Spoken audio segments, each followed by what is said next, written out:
Good afternoon and welcome to the National Heroes Day, coming to you live from the Aston Rutty Civic Center in Cayman, Brac.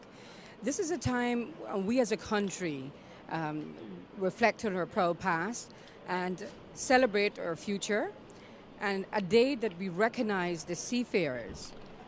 National Heroes Day recognizes the outstanding contribution made by our seafarers, highlights the inspiring stories of our seafaring heritage, and celebrates the industry that is part of the history and culture of the Cayman Islands. My name is Susan Watson, and we want to say a pleasant good afternoon to our listeners on Radio Cayman and viewers on CIG TV. You know, Caymanian men are highly regarded as excellent seafarers and was always in high demand to work on the ships overseas. And the Cayman-rich maritime heritage consists of boat building, seafaring, serving in the merchant, marine, and in various navies, even in times of conflict.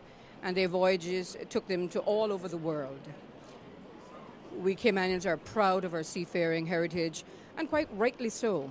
The men went off to sea and traveled to far distant lands, and the women were left behind to hold the fort, to raise the children. And these experiences shaped future generations. Men would send their allotments home, where the women would see to it that the home was built and children were well taken care of.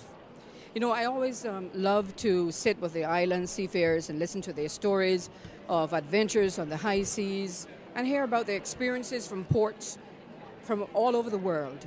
So if you have some time, you know, sit down with them before they get too old, because their stories, trust me, will never bore.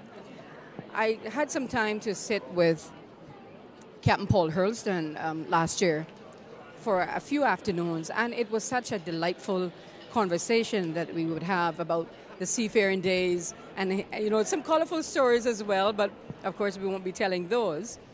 But the proud past of the seafaring industry for all three islands, Cayman, Brac, Little Cayman, and Grand Cayman. And National Heroes Day honors our national heroes, commemorates those who paved our path of yesterday, and celebrates those who are still serving our community today. So this year, National Heroes Day 2021 recognizes outstanding contributions made by our seafarers in the Cayman Islands. We're live here at the Aston Rutty Center, waiting for the official start of the National Heroes Day for the sister islands. And as you can see behind me, the Aston Rutty Civic Center is filling up nicely. And just to let you know that the Master of Ceremonies, as you can see him there in the background, will be Mr. Bentley L. Mark Tibbetts, Junior, JP. He's the Deputy District Commissioner in the District Administration Ministry. And we're going to have the official arrival, of course, of the dignitaries. There's going to also be the official opening. There's going to be some conch shell blowing by Major George Walton and Mr. Eugenio Miles. And the proclamation will be read by the Honourable Barbara Connolly, MP, Deputy Speaker of the House of Parliament. Of course, then there's going to be the arrival of the seafarers, ringing of the bell to commence watch of the Veterans and Seamen Society of Cayman, Brac and Little Cayman. Then there's going to be the presentation and hoisting of national flags. There's going to be a national anthem, God Save the Queen, by Reverend Audley Scott, JP. Then we're going to have some opening prayers by Pastor Joel Scott, Senior. Opening remarks, you will hear remarks from the Honourable Juliana O'Connor Connolly, JP MP, Minister for Education, Youth, Sports, Agriculture and Lands. And there's going to be some more remarks that's going to be coming to you from the Honourable Moses Colonel, Deputy Premier, and Minister for District Administration, Tourism and Transport. And everyone is anxiously awaiting the start of the National Heroes Day celebrations for the sister islands.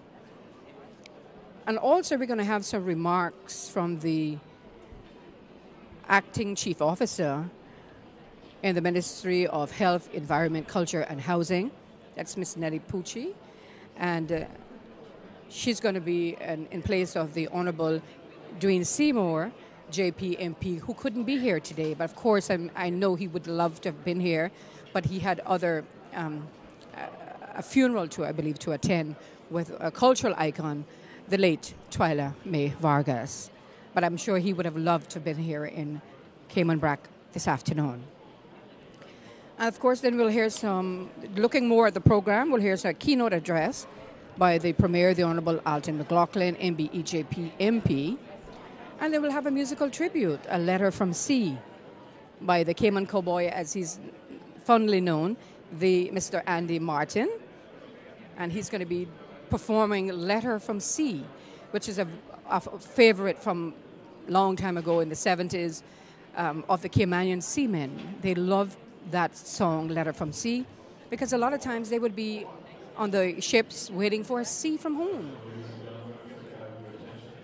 About to start in just a few minutes. Our hour is fast approaching, and we would like to get started right on time, if at all possible. To receive mail, and if it didn't come, they would be so disappointed. Try to get to find a seat. We're about to start momentarily, but in the meantime, I just let you know get that up and rolling just right following around the program, there's going to be the presentation PM. of the National Heroes Day Awards. Just one quick announcement. And that's going to be done by the Premier and the members of the House of Parliament that will be presenting those awards. Then there's going to be a ringing of the bell in memoriam and moment of silence that will take place. We do the Veterans and Seamen Society of Cayman Brac and Little Cayman. And there's going to be the recognition of the active seafarers. Thank you. And that will be done by the Honourable V. Arden McLean, JP, the MP Leader of the Opposition. We're so glad that you've tuned in, whether it's on Radio Cayman or by CIG TV. Thank you so much for tuning in, and thank you and good afternoon to the viewers as well as the listeners. National Heroes Commemoration will be done by Mr. Ernie Scott, JP, the District Commissioner in District Administration. And also we'll have Mr. Joel Walton, JP, and CEO of the Maritime Authority of the Cayman Islands as well, presenting some of the commemoration. Of course, there's going to be the national song by Beloved Isle Cayman. That's going to be done by Miss Gina Grant. And the ringing of the bell to end the watch by the Veterans and Seamen Society of Cayman Brac and Little Cayman. And of course, that's going to be taking us down to the departure of the official program.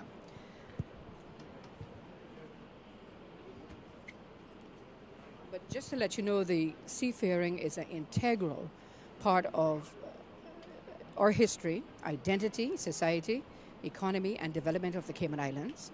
For decades, thousands of Caymanians depended on the sea for their livelihood. And through their heroic efforts in boat building, shipbuilding, shipping administration, turtling, and seafaring, these hardy and intrepid Caymanians built the foundation of our islands. We pay tribute to those heroes here in the seafaring industry today. Also, we want to recognize the women who stayed home to hold the fort and raise the families while the loved ones were far away. And through challenging times and shifting tides, they all lifted an entire nation towards a better way of life. 2021 National Heroes Day recognizes the outstanding contributions made by our seafarers and highlights the inspiring stories of our seafaring heritage and celebrates the industry that is firmly embedded in the fabric of this Cayman society.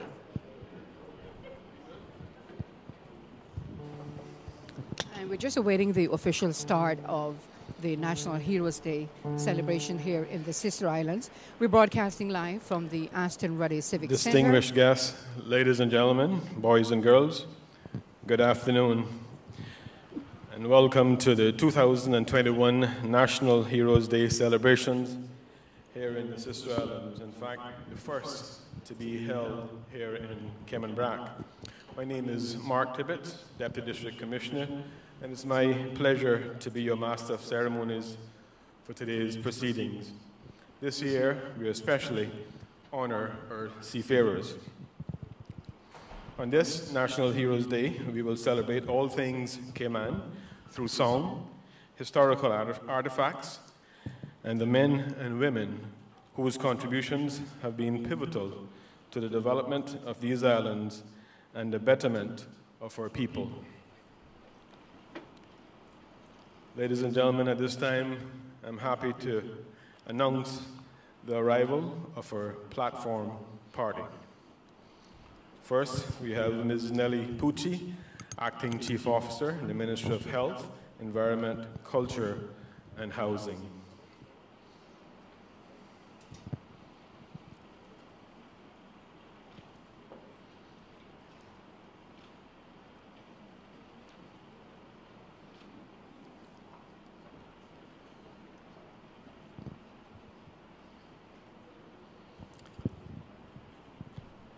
Next, we have Mr. Strand Borden, Chief Officer in the Ministry of District Administration, Tourism, and Transport.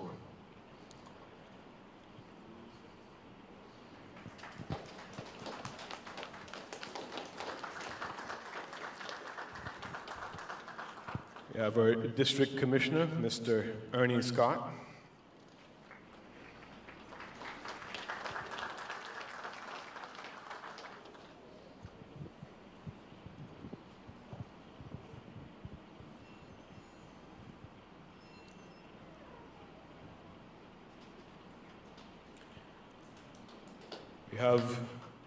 Next, we have the members of the House of Parliament, starting with Mr. Kenneth Bryan.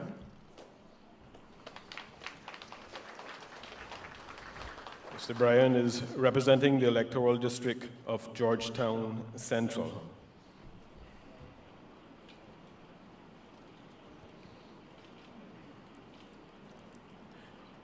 Next, we have our Parliamentary Secretary for Employment, Border Control, Community Affairs, International Trade, Investment, Aviation, and Maritime Affairs, Mr. Aston Harris. Mr. Aston Harris is representing the electoral district of Prospect.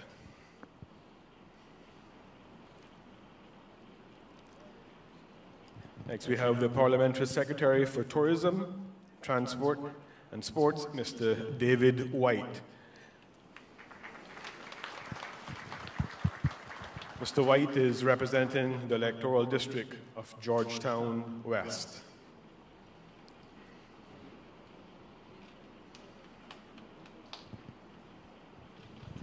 I may also ask you to now welcome the Leader of the Opposition, the Honourable Arden McLean, representing the electoral district of East End.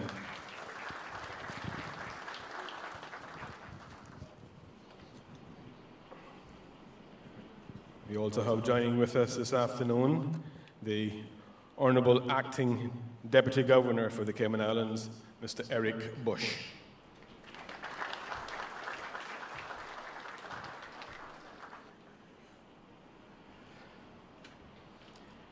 We also have our Deputy Premier and Minister for District Administration, Tourism and Transport, the Honourable Moses Kokernal, representing the electoral district of Cayman Brac West and Little Cayman.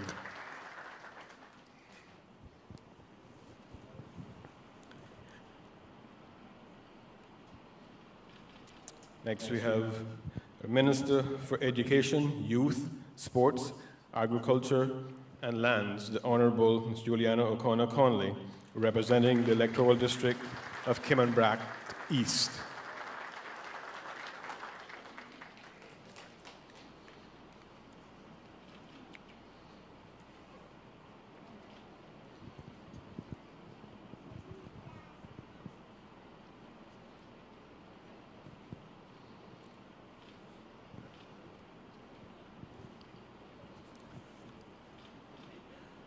We also have some other officials coming to the platform at this particular time, and just want to advise that His Excellency the Governor and the Premier, Honourable Alden McLaughlin, will be arriving shortly.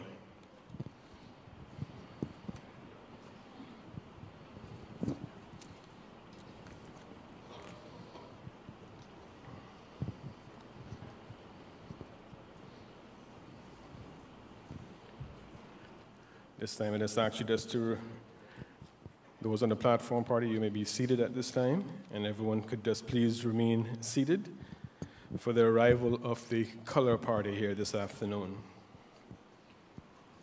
Just want to say to you at this time, remember to visit the Veterans and Seamen Society Hall, where a commemorative seafaring display has been assembled by the Veterans and Seamen Society of Cayman Brac and Little Cayman in conjunction with Miss Liz Walton and Ms. Saskia Edwards. Display will be available for viewing immediately following today's ceremony, so I just want to give you a little advance notice at this time.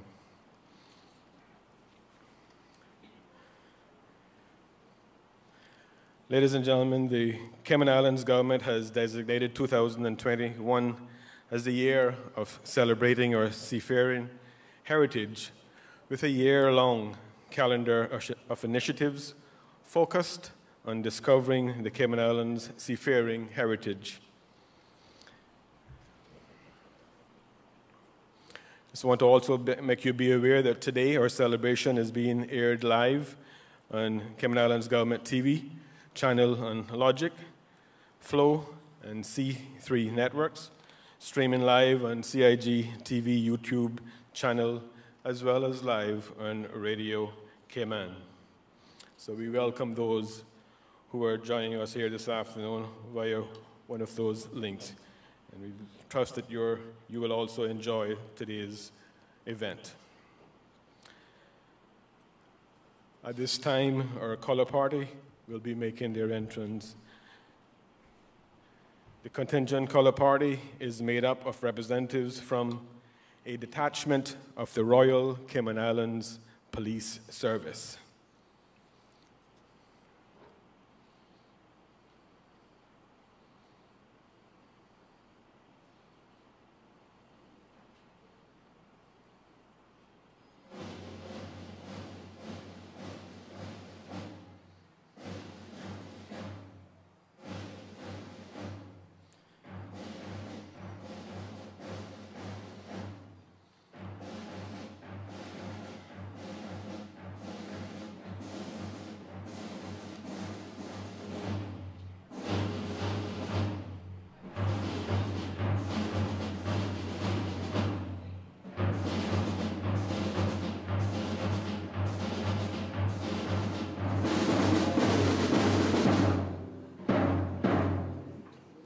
We also have a detachment of the Cayman Islands Fire Service and a detachment of the Cadet Corps.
And that's a detachment of the Cadet Corps.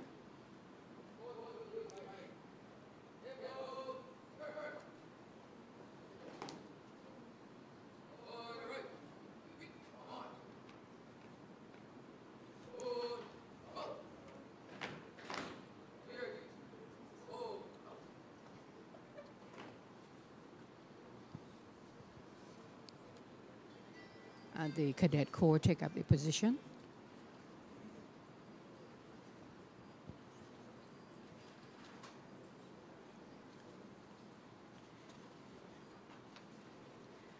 The drum music is being provided by the cadets. Beautifully done. The contingent color party is made up of representatives from the Royal Cayman Islands Police Service, the Cayman Islands Fire Service, and Cadet Corps. I invite you now to please stand for the arrival of the Deputy Speaker of Parliament, the Honourable Barbara Connolly. She will be accompanied by the Deputy Commissioner of Police, Mr. Kurt Walton.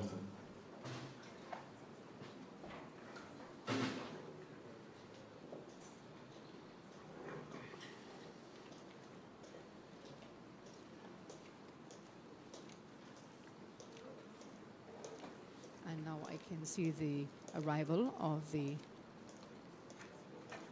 Deputy Speaker, the Honourable Barbara Connolly. That's the Deputy Speaker of Parliament, the Honourable Barbara Connolly, as she takes her position on the platform.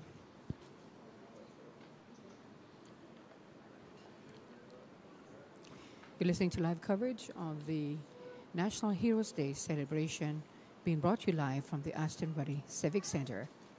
This is for the Sister Islands recipients.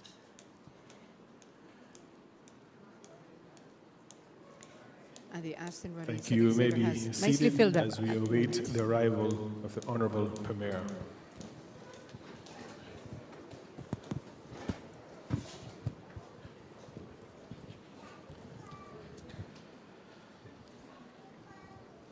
And we're waiting now the arrival of the Honourable Premier. Also, His Excellency the Governor, Mr. Martin Roper, OBE. And then we'll officially get started with, I think there's going to be a conch shell blowing, proclamation.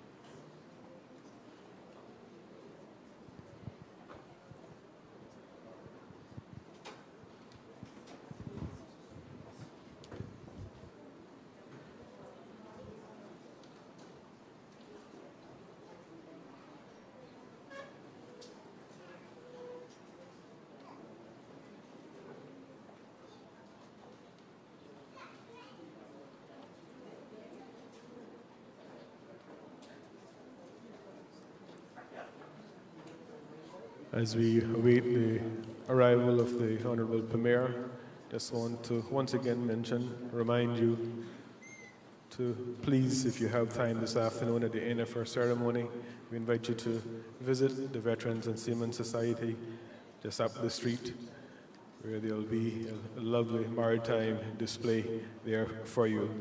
So please do bear that in mind as you leave here this afternoon.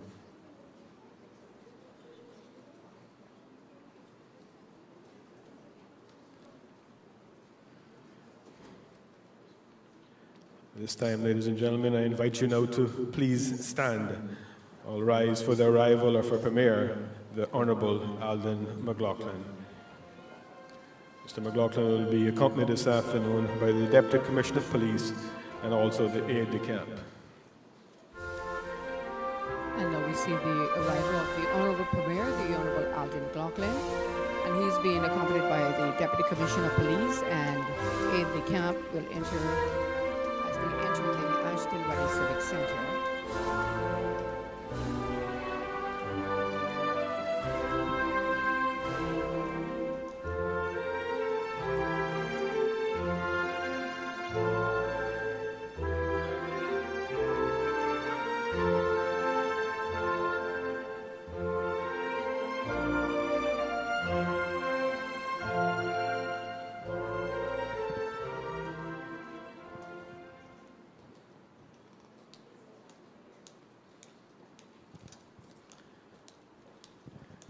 At this time, we await the arrival of His Excellency, the Governor. You're listening to live coverage of the National Heroes Day celebration, the Sister Islands recipients, live from the Aston Rutty Civic Centre. There are several awards that's going to be given out here today. The Early Pioneers, Women in Seafarer, Memorial Scroll, Pioneers, those who have excelled at sea, and Friends of the Seafarers. As we await the arrival of His Excellency the Governor, Mr. Martin Roper.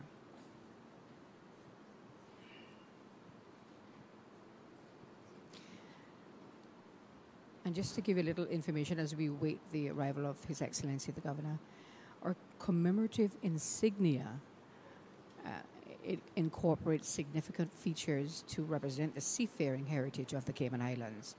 The wild banana orchid, the national flower of the Cayman Islands, meaning that it grows on another plant, but it's not parasitic, and in it that it does not harm its host.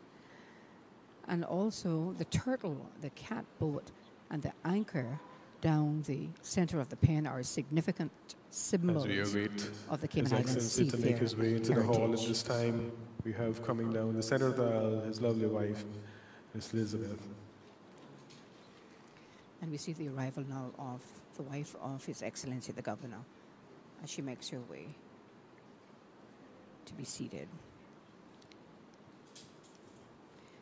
And as we wait the arrival of His Excellency the Governor, just to let you know of the commemorative insignia, the compass symbol is to honor and learn from the past by looking to the future and focusing on everything it has to offer. This coordinates, the coordinates Ladies give and the gentlemen, location of the announcing Cayman the Islands. arrival of His Excellency the Governor, Mr. Martin Roper.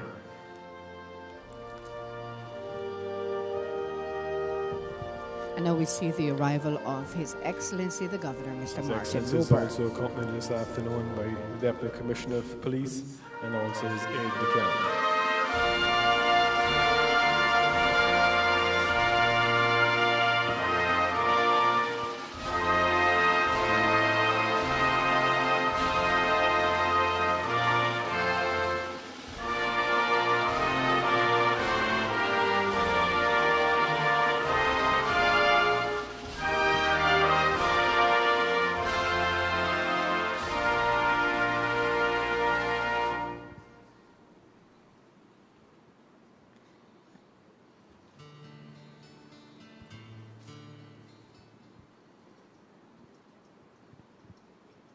And now we see His Excellency the Governor has taken a position on the platform. Actually, please do remain standing until His Excellency has been passed with the proclamation.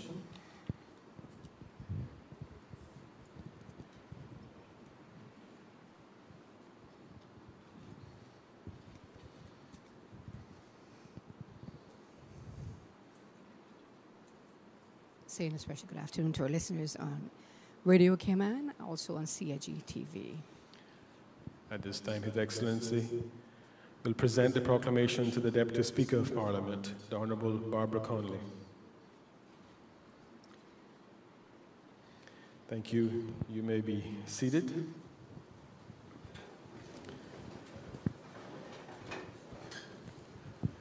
This time there will be blowing of the conch shell symbolizing welcomed news. The Honourable Deputy Speaker will then issue the proclamation to formally open National Heroes Day here in the sister islands of Cayman Brac.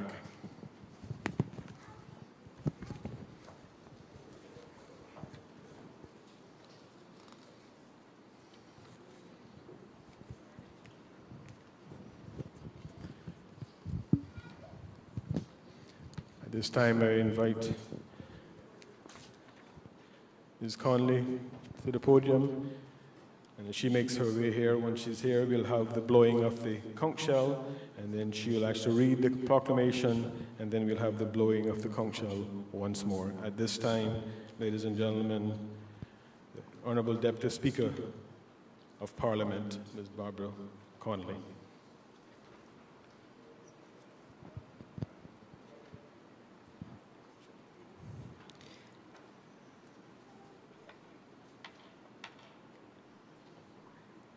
And the Honourable Barbara Connolly, Deputy Speaker of the House of Parliament, has made her way to the mic, and she will be giving the proclamation.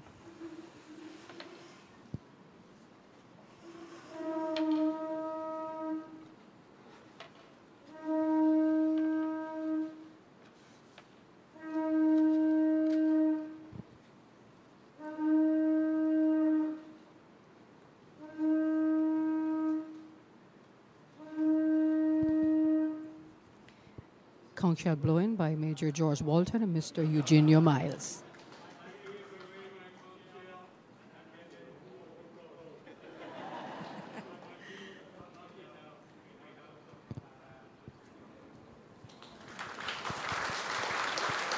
And some applause there from the attendees. Very well done. Hear ye, hear ye. Hear ye all citizens, residents, and visitors to these Cayman Islands. Whereas on the 27th day of January 2003, in the year of our quincentennial celebrations, we met at the plot in downtown Georgetown, Grand Cayman, which was proclaimed as Heroes Square, a sacred place of honor and esteem, dedicated to the endeavors, sacrifices, contributions, and achievements of the Caymanian people. And whereas the Wall of Honor and the statue and monument and cultural icons within that hallowed square all stand in remembrance of and in tribute to those who helped to build these beloved Cayman Islands. Now therefore, we the government and people of the Cayman Islands give notice once again of our determination today and on National Heroes Day in every year hereafter to acknowledge with gratitude and pride the endeavors of our people to pay tribute and respect to their sacrifices in a way that will forever be impressed upon our hearts and our country as we continue to uphold our values and steadfast dedication to the outstanding individuals who made exceptional contributions to our seafaring heritage. Commemorate those who paved our paths of yesterday, celebrate those who are still serving our community today, and highlight the industry that is firmly embedded in the history and culture of the Cayman Islands. And in furtherance thereof, we hereby give notice on this day, the 23rd of January, 2021, and every occasion of the celebration of National Heroes Day hereafter, that recognition by way of commendation and award and honors may be conferred on not only honored, but ordinary citizens, as shall be deemed deserving thereof. Proclaimed in the presence of all gathered here for this purpose at Aston Rutty Centre on Bluff Road, Cayman Brac, this 23rd day of January in the year of our Lord, 2021, in the 69th year of the reign of Her Majesty Queen Elizabeth II.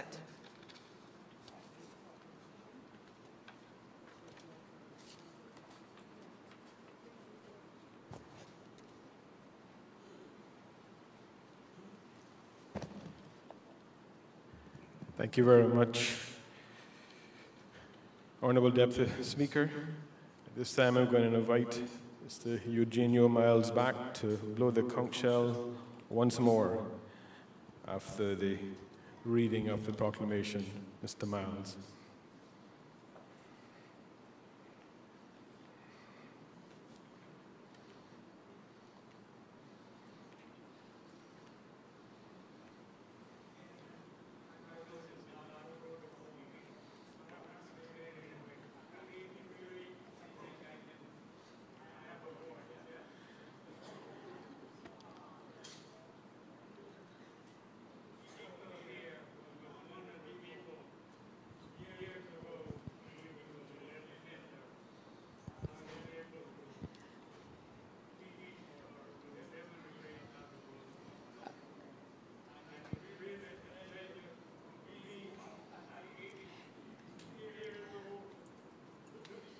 Mr. Eugenio Miles would blow the conch shell 3 times to represent the 3 islands.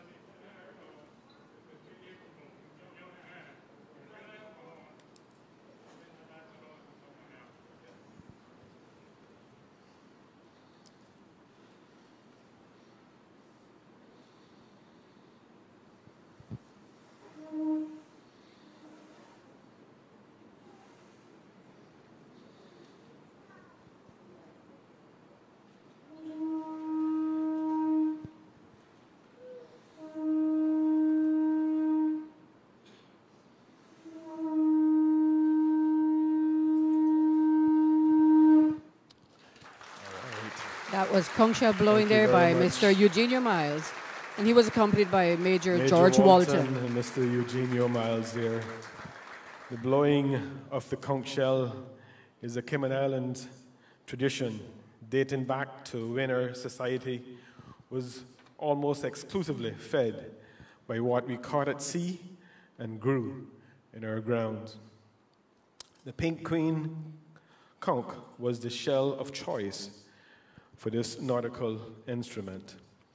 This sound evoked a sense of relief for many families, as it meant that those who had gone fishing had returned safely to shore.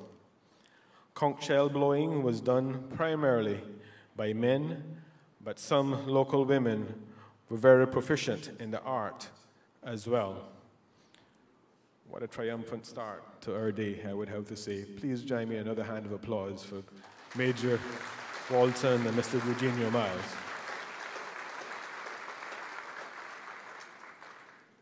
Once more, ladies and gentlemen, I ask you if you could please stand with me. At this time, we'll have the entrance of the seafarers. Today, they are carrying the Cayman Islands red ensign flag, which is primarily used while at sea. At this time, our seafarers. Sea captain that lives down by the shore. And as we look down, it's an emotional time to see the seafarers as they enter the Aston Rutty Center, within the background playing the Old Sea Captain by Andy Martin, written by Barefoot Man. As they walk into the Aston Rutty Center, I am having goosebumps as they make their way holding the red ensign flag, which is primarily used while at sea. Everyone in attendance is now standing and giving them the respect they so rightfully deserve.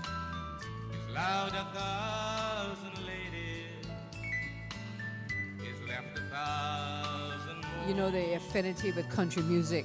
A lot of this Caymanian seamen, when they would go off to sea, they would bring back all of the country music, and that's how the affinity with the country music started here in the Cayman Islands. They would bring back the 8-track tapes, the 45s, the cassettes, which was a little later on in the 70s. I remember getting some 45s and some 8-track tapes with some country music when my father visited Mobile, Alabama. Because a lot of times people would ask us, why do we like country music in the Cayman Islands? Well, this is the reason, because the seamen would bring all of the beautiful country music back, and then we would listen to them, and we grew to love it. And that's how the country music, affinity with country music started here in the Cayman Islands. Another one, too, was the Letter from Sea by the Cayman cowboy Andy Martin. I think he's going to be performing that later on. I always look forward to a visit with the old captain. When he tells his stories of the high seas and exotic ports, I'm like a little kid listening to a fairy tale. Oh, he exaggerates a bit, but so what? As the old captain says, a story with no lies is extremely dull. I brought a bottle of whiskey. That always creates a gossip among his neighbors. Well, the captain has words for his neighbors that I wouldn't dare. That was a song by Andy Martin, the Old Sea Captain. Captain. I invite you to remain standing, but I just want to make mention as well, in addition to the veterans and seamen from here in the sister islands of Cayman, Brac and Little Cayman, today they have joining with them a contingent also from the Seafarers Association in Grand Cayman. We welcome you all here today with us. At this time, ladies and gentlemen, we ring the bell 8 times, and this is done internationally to signify the commencement of watch. At this time, the ringing of our bell.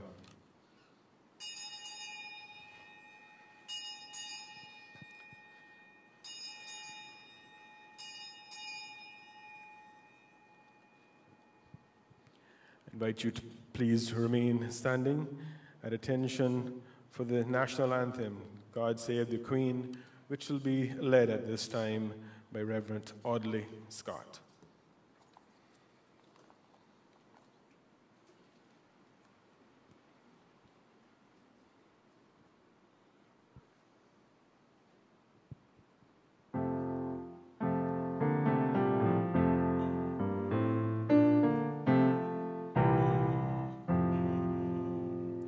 God save our gracious Queen, long live our noble Queen. God save our Queen. Send her victorious, happy and glorious, long to reign over us. God save our Queen.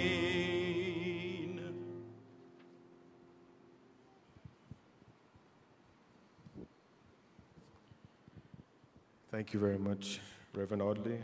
I ask you please to remain standing at this time as I invite Pastor Joel Scott to offer a word of prayer on behalf of our beloved Cayman Islands, and also to offer a welcome on behalf of the Veterans and Seamen Society of Cayman Brac and Little Cayman. Just to make mention, at the conclusion of the prayer by Pastor Joel, you may be seated at that time before he commences with his welcome remarks. Thank you very much. Good evening, everyone. It's a pleasure for me to be here this afternoon to offer up the prayer of thanksgiving for this historic event, and I thank each one for being here. Let's go to the Lord in prayer. Heavenly Father, yes, thank you, God, for this historic event, Lord, that you allowed to happen here in Cayman Brac. Lord, I just ask, Father God, that you will overshadow us today with your presence. Bless our governor, bless our premier, bless each minister, Lord, each representative, Lord, bless each one, oh God. Help us to hold this tradition very close to our heart, Lord. Just do a miraculous thing in our midst, oh God. You have allowed a miraculous thing to happen, and we give you thanks and praise, and we call it done. In Jesus' name, amen.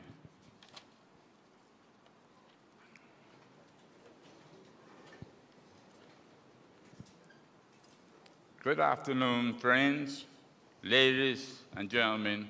On behalf of the Veterans and Seamen Society of Cayman Brac and Little Cayman, it is my pleasure to extend a very warm welcome to you all, and I thank those who are joining us on Grand Cayman for making the journey.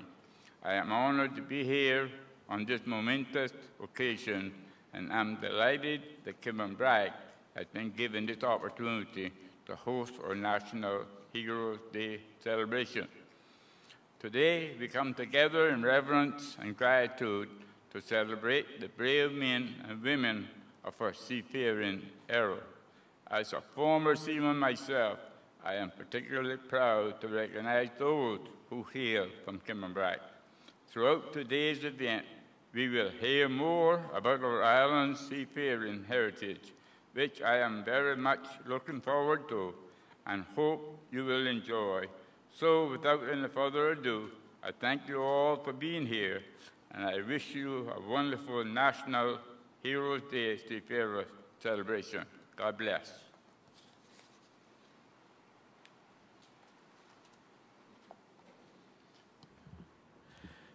Thank you very much, Pastor Joel, for those warm welcome remarks and also for your blessing this afternoon by way of prayer. At this time, ladies and gentlemen, it's my honor to now invite the Honorable Ms. Juliana O'Connor Connolly, Minister responsible for Education, Youth, Sports, Agriculture and Lands, to deliver her opening remarks. At this time, Ms. O'Connor Connolly.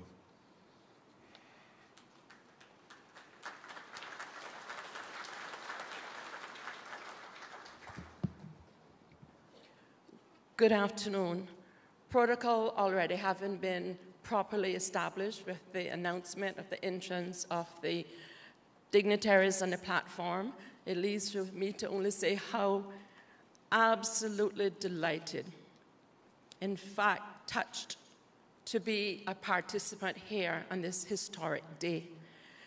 Being the granddaughter, the great-granddaughter, and in fact the daughter of a seaman and a niece of some outstanding seamen. Lest we forget, we remember here today. How do we remember? We remember by knowing. How do we know? We know by going. How do we preserve this marvelous maritime history?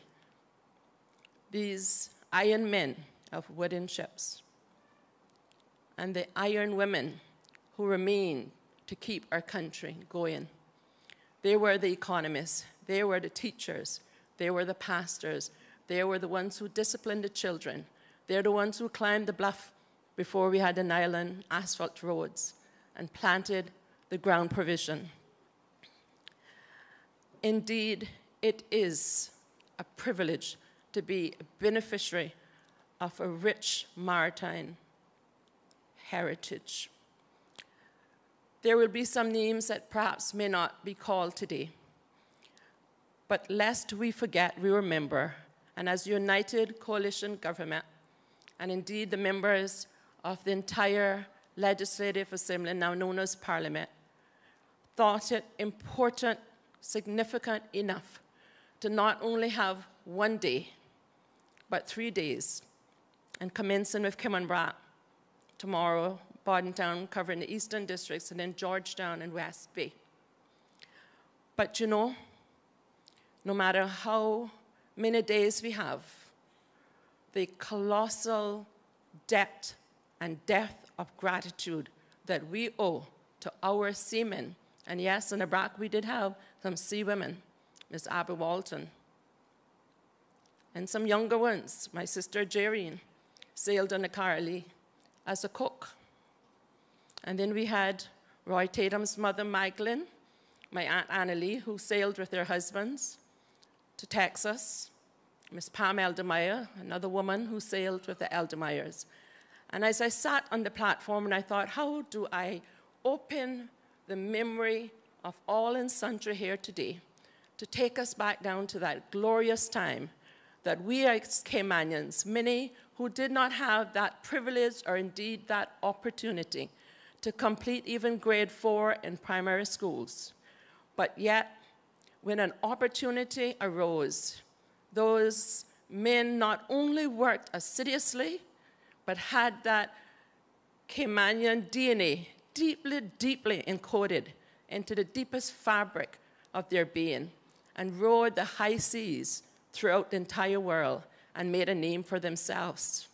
People like Dave Lee Tibbetts, now not able to be here today because of age and infirmities, but was one of the youngest ever Caymanian engineers. I remember he telling me the story so many, many times, how he had to study late, late at night. But because a European captain saw that he had the potential, he allowed them the ability to maximize that potential, and he rose to the top, taking his examinations in New York. And then in Little Watching Place, we had a woman that we call Lily, most of you know as Miss Solomon, who played a magnificent role in the lives of her seamen. In fact, she resided in New York, and many seamen here today would fondly remember having her residence as a place of comfort and safety and to give directions. In fact, there's a joke about Mr. Nady that I won't say today about giving directions in New York and how he lost his way. Some of you remember, I see. But the second part of that role was that she knew we never had Macy's or Walmart or Kmart. So she established there in Watson Place a little, almost 2x4 store. And when you heard that Lily was in town, everybody gravitated towards that little store to get their little Sunday dress so that they could wear it to Sunday school. And Miss Laurel, you would remember, I think I saw you somewhere earlier, she would always pick out the prettiest little one for Miss Laurel, who was her niece. And those are some of the memories that we have. And then we have those who were the turtlers, my great-grandfather Eli Scott, my grandfather Papa Lou and Uncle Erin, who actually made their own boats and went to Mesquite, Blue Fields, Nicaragua. No person to guide them except the great I Am and the stars above. And so the significance of that horn brought tears to my eye, Mr. Walton, because it was not just something that was passed on, but it meant that my father, my grandfather, my uncles, my relatives had made it safely back. In addition, those little catboats were filled with turtle. And you know, there were no refrigeration. We didn't have Brac power light. So we went on the bay, into the rock holes and got the salt, and salted the turtle, and got corn turtle. And those were the days when you could still eat the eggs. You would make the coconut milk and get coconut dinner before our cultural terminology changed to rundown. It was coconut dinner, and it ought still to be coconut dinner. And then we had the Eldermeyer boys. We had the dry coconut limb, and word would come that George Eldermeyer, Philip Eldermeyer, was nearing our territorial waters. And we would gather along the shore to watch and place the bite in the creek and wave the dry coconut limb to make them know that we were alive and well. And then a little dory would go out and meet them, not just to say hello, but bring the prog, that's some homework for you younger people, and some provision to share with their families and friends alike. And then right next door we had Bussy and Glendale, Selva, Weldon, Edley, a number of them from Watering Place. I speak of that because that's what means I've come. Some of them didn't come back.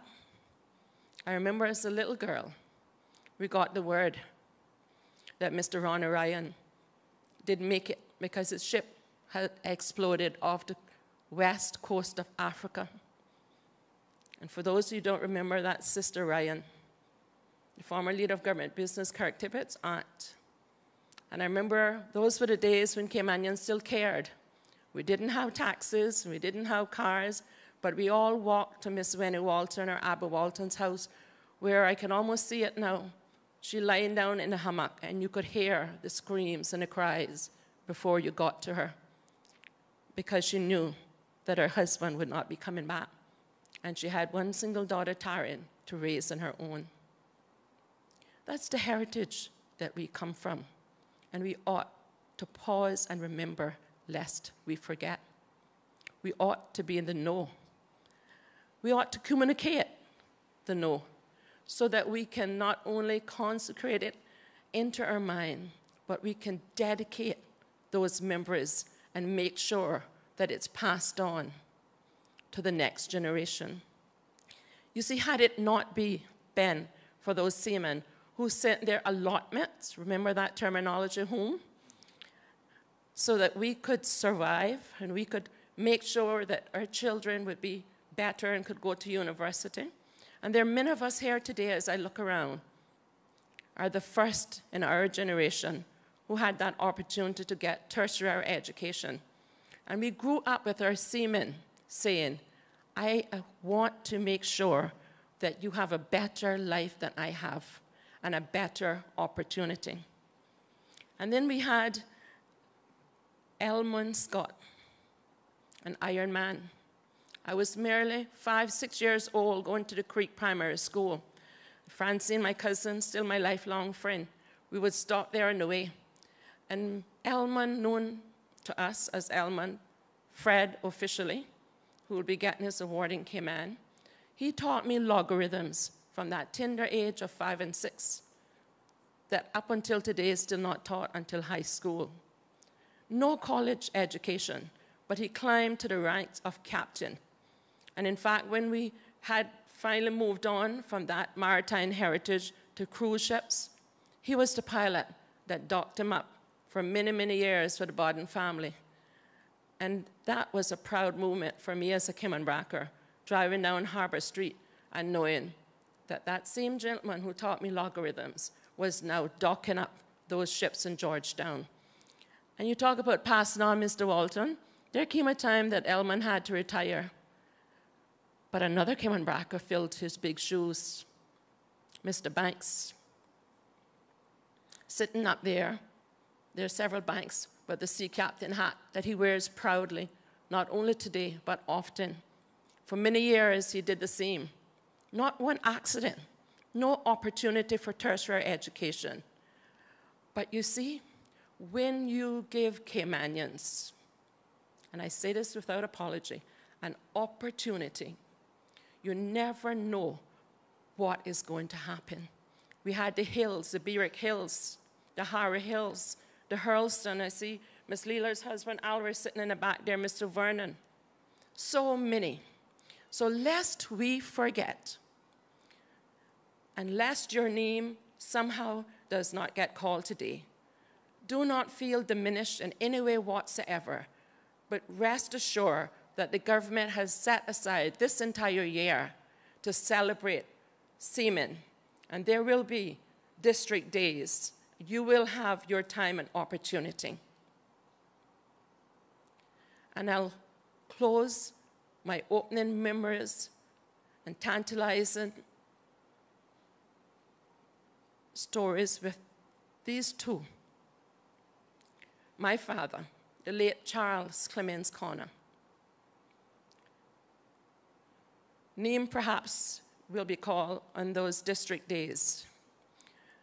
But when the Kirk trader was en route from Jamaica to Cayman Brac to Tampa, there were documents that Mr. Dennis Foster had in Stake Bay that needed to go for them to get the requisite clearance in Tampa. And they came ashore at the creek when Ratio had the pontoons and we didn't have the fantastic port authority that we now have.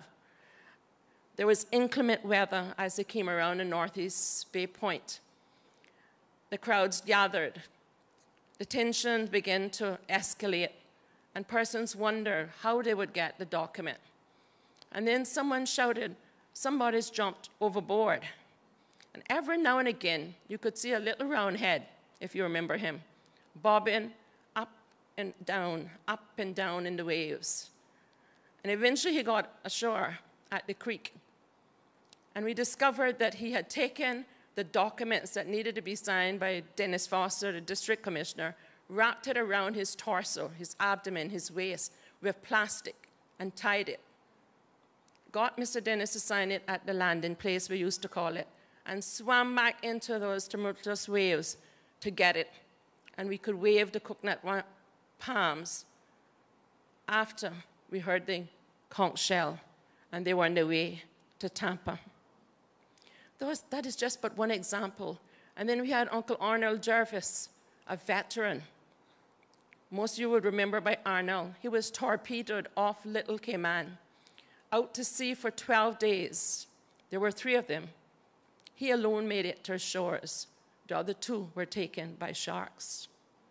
That's the sacrifice our Cayman Brac men made. And finally, Uncle Ashbert, he was to sea. The boom fell while he was working on the deck. He lost half of his leg, and he had to come back home. But he didn't give up. He worked for many, many years with Kirk Tibbetts and Darwin Tibbetts gas station down in front of Dixie Cemetery and made a living, had 9 children. He obviously didn't give up. That's the seamen. Those are the ones. Lest we forget, let us pause to remember. I thank you.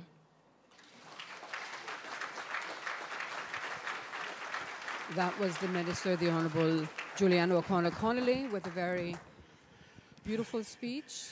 Thank you very much. Brought tears to my eyes. Minister O'Connor Connolly, you had a history lesson here this afternoon. Thank you very, very much, ma'am, for those very, very inspiring remarks here as well. At this time, ladies and gentlemen, it is also my honor to now invite the Deputy Premier, the Honourable Mr. Moses Kirkconnell, to the podium at this time to share his remarks. Mr. Kirkconnell.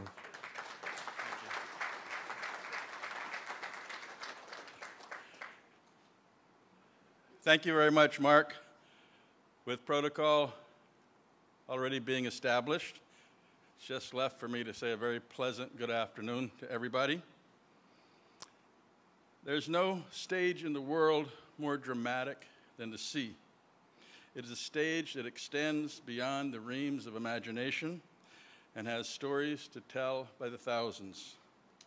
It is my honor and privilege to recognize our seafarers on this National Heroes Day.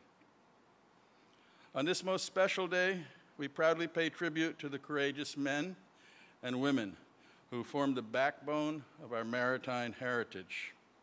Their hard work and outstanding efforts earned our islands the distinction of being known as home to some of the most accomplished mariners in the world. Today we honor those brave men and women by recognizing their struggles and celebrating their achievements and aspirations to rise above their circumstances. In those seafaring years during the 50s, 60s, and 70s, fondly known as the Southwell years, our major export was our mariners. My story is similar to others, my generation. It provides an example of what we all experienced. Decades later, I still think of my father, Captain Jr., with the utmost of admiration and respect as I reminisce about my childhood. And recall being raised by my mother because Dad was away at sea for periods which seemed like eternity. When he would finally come home, I'm sure some of us remember we'd hide their passports so they couldn't leave again. But somehow, he always found his passport and was ready to leave on the next trip. We, like so many other families, missed our loved ones greatly when they were at sea. All the while, we were oblivious to the great personal sacrifice. And I look at this group of seamen here as I say this. We were oblivious to the great personal sacrifices of our seamen and seawomen were enduring while helping to keep the wheels of the world in motion. Our mothers sacrificed much as they kept the home fires burning, while at the same time becoming teachers, shopkeepers, and community leaders. I still remember how I learned about the geography of the world, and the Caribbean region in particular, by listening to a big radio that the frequency was 2750. And the ships in the region would talk on that 3 times a day. I'm sure Edley remembers that. Mother would listen, and she'd mark where Dad's ship was and let us see where it was on the map. I truly enjoyed that part of my education. But it was those who sailed on the ships who were our real heroes, like the captains, the engineers, the seamen, the Banks, the Grants, the O'Connors, the Scotts, the Fosters, the Bodens, the Waltons, the Hurlstons, the Martins, the Hills, the Tatums, to name a few last names. Can't leave out the McLaughlins and the Tibbets. My own father, Captain Jr., sailed for years, following the tailwinds of his father, Captain Moses. My grandfather had a true passion for ships and all things nautical that was evident throughout his life until his untimely passing in 1936. Sailing the seven seas was magnificent, but also unpredictable. And while mariners could enjoy a calm, uneventful voyage, the sea could harbor many perils as well. On July 4th, 1936, the 110-foot motor ship Nunoko, which grandfather captained between Grand Cayman and Tampa, became lost at sea. The vessel was only 4 years old and by all accounts very well built. Although the U.S. Coast Guard authorized cutters to search well beyond their jurisdiction, all 22 persons on board were lost, including 3 crew members from Cayman Brac, Merrill Scott, Howard E. Banks, Sedley Rich. Other crew members from Grand Cayman, Hopkins E. Banks, Harold Bodden, Oliver Taylor. Passengers included Lewis Warren, Lee and John Borden, Harold Eden, Lee Hunter, Durbin Tibbetts, Lorraine Henning, son Loxley Henning, Ray Foster, and Byron Bush. If we reflect on the familiarity of those last names, it becomes clear that almost everyone in this generation has family ties to a seaman, and we should feel immensely proud of our heritage. Grandfather's disappearance on the Orinoco, somewhere between Tampa and Cape San at the northwestern tip of Cuba, was a tragedy. It affected my family and other families, but I also remember other tragedies from Brac families, Mr. Ronnie Ryan, who Julie mentioned earlier, the Leon McLaughlin family, who lost their men to sea in tragic accidents. In those days, with most of our men sailing the seas, numerous Caymanian families were touched by injuries and tragic loss. However, we can proudly say that they never gave up. We can proudly say that they never gave up. Even though life on a ship was harder than most of us can imagine, our seamen stuck it out, knowing that their families were dependent on the funds they sent home. Their earnings not only provided food for the table, but built their houses and started their businesses. Some still exist today. Island life in those times completely revolved around the schedule of our seafarers and their ships. Families were glued to their radios when the ships would report.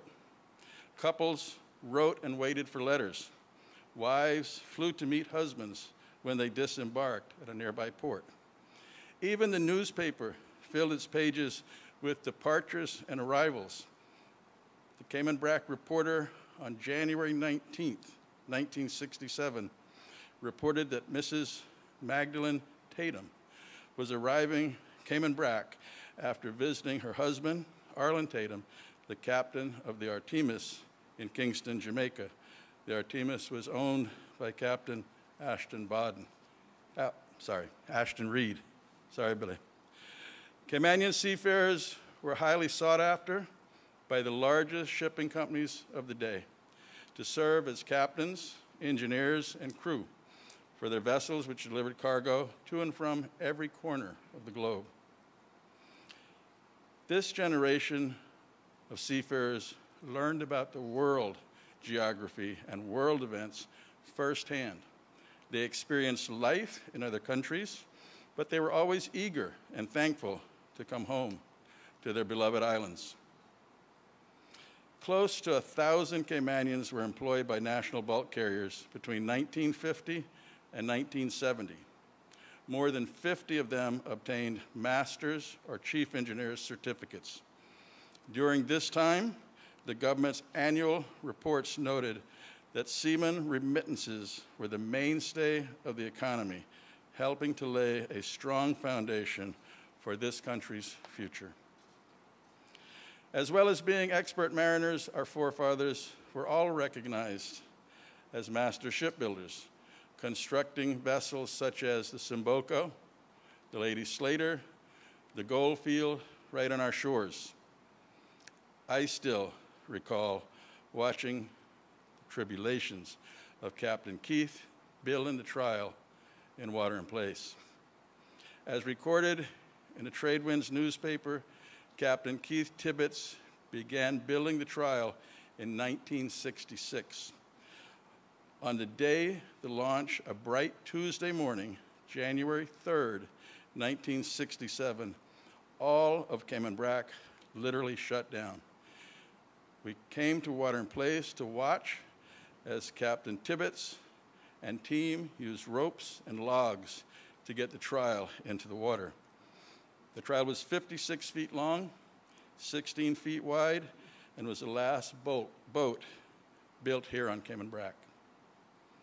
When I say the island was shut down for the day, it was truly shut down because then District Commissioner Dennis Foster shuttered the government building to allow everyone to attend the launch.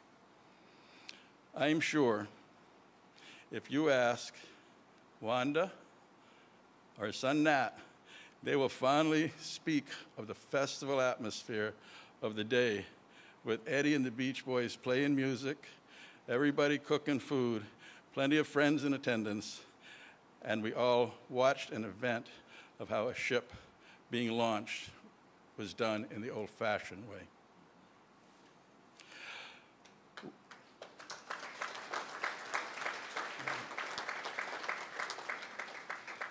When Captain Charlie built the Kirksons in Stake Bay, its launch included similar festivities and celebrations, which was typical of the ship launch back in those days. To date, the Kirksons holds the distinction of being the largest ship built in the Cayman Islands, 320 tons. On a smaller scale, the design of the Cayman catboat was first developed in Cayman Brac by Dan Jervis and was later adopted by fishermen in Little Cayman and Grand Cayman. A boat built by Uncle Joe Grizel, Little Cayman's most notable boat builder, remains on display at the museum in Little Cayman. In Cayman Brac, in front of the museum, is a catboat reconditioned by seaman and boat builder Japheth Walton. Today, when children leave for university, a parent typically goes with them to settle them in a dorm and look for comforts of home. But in our seafaring days, it was not uncommon for boys to leave home at the tender age of 13 or 14, travel to distant lands all alone. We owe them all a debt of gratitude, for were it not for our seamen, the Cayman Islands might indeed have remained as the islands that time forgot, instead of the global financial services center and premier tourism destination we have become. This is why it is so important to recall and record our seamen's stories so that future generations can understand how significant their contribution has been in building this nation. We must therefore continue to preserve their legacy to ensure that their bravery, achievements, and sacrifices are never forgotten. While our maritime heritage lies at the very heart of our national identity, the celebration of National Heroes Day is not just focused on the past. Rather, it is an opportunity to be inspired by the values and qualities of those that we honor, so that we too may be encouraged to leave a positive legacy for generations to come. To all our seafarers and their family and friends who are here today, as well as those who have gone before, I extend the thanks of the people of this nation for your outstanding examples of fortitude and commitment. I also thank the Cayman Brac and Little Cayman Seamen's and Veterans Association for their role in hosting today, with a special thanks to Liz Thompson, Shavela Burke, and Ventisha Conley. I can stand here today with great pride and instilled with confidence that the spirit of independence, resilience, and perseverance that has been etched across our history has also well-equipped us, this great age of change. I believe we are a formidable people, and just like our seafarers of old, we are willing and able to boldly venture out rather than staying in harbor. In keeping with our nation's motto, which reminds us that we were founded upon the seas, I will end today with Psalm 107, verse 23 and 24. They that go down to the sea in ships, that do business in great waters, these see the works of the Lord and his wonders in the deep. Thank you. Was remarks there by the Deputy Premier, the Honourable Moses Kirkconnell. Thank you very much, Minister Kirkconnell.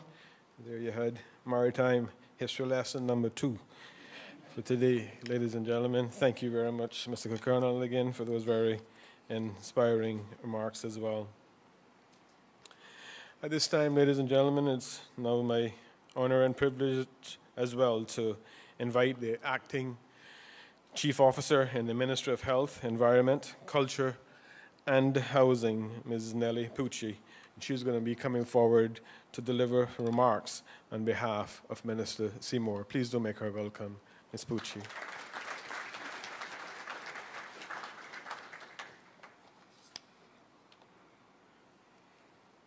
Good afternoon. I'm privileged to bring remarks on behalf of Honourable Dwayne Seymour, our Minister for Culture.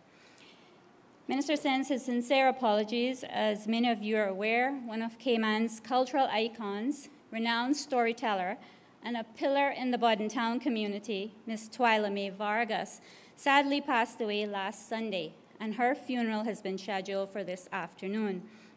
So Minister Seymour is unable to join us as he's attending that funeral and paying respects on behalf of the government. Honourable Minister Seymour wished for me to relay the following to you today. It is such a pleasure to be here to celebrate the accomplishments of our brave sister island seafaring heroes who have fought valiantly to make this country what it is today. Honourable Minister says that he always looked forward to hearing Bracas tell their tales of adventure and courage about their journeys out at sea.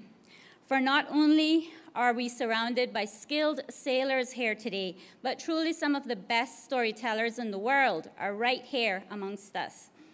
Bracas are famous for being shipbuilders and using them for turtling and hauling freight, amongst other things. In turtle fishing, or fishing, I should say, Bracas were also especially known for their skilled use of trap nets.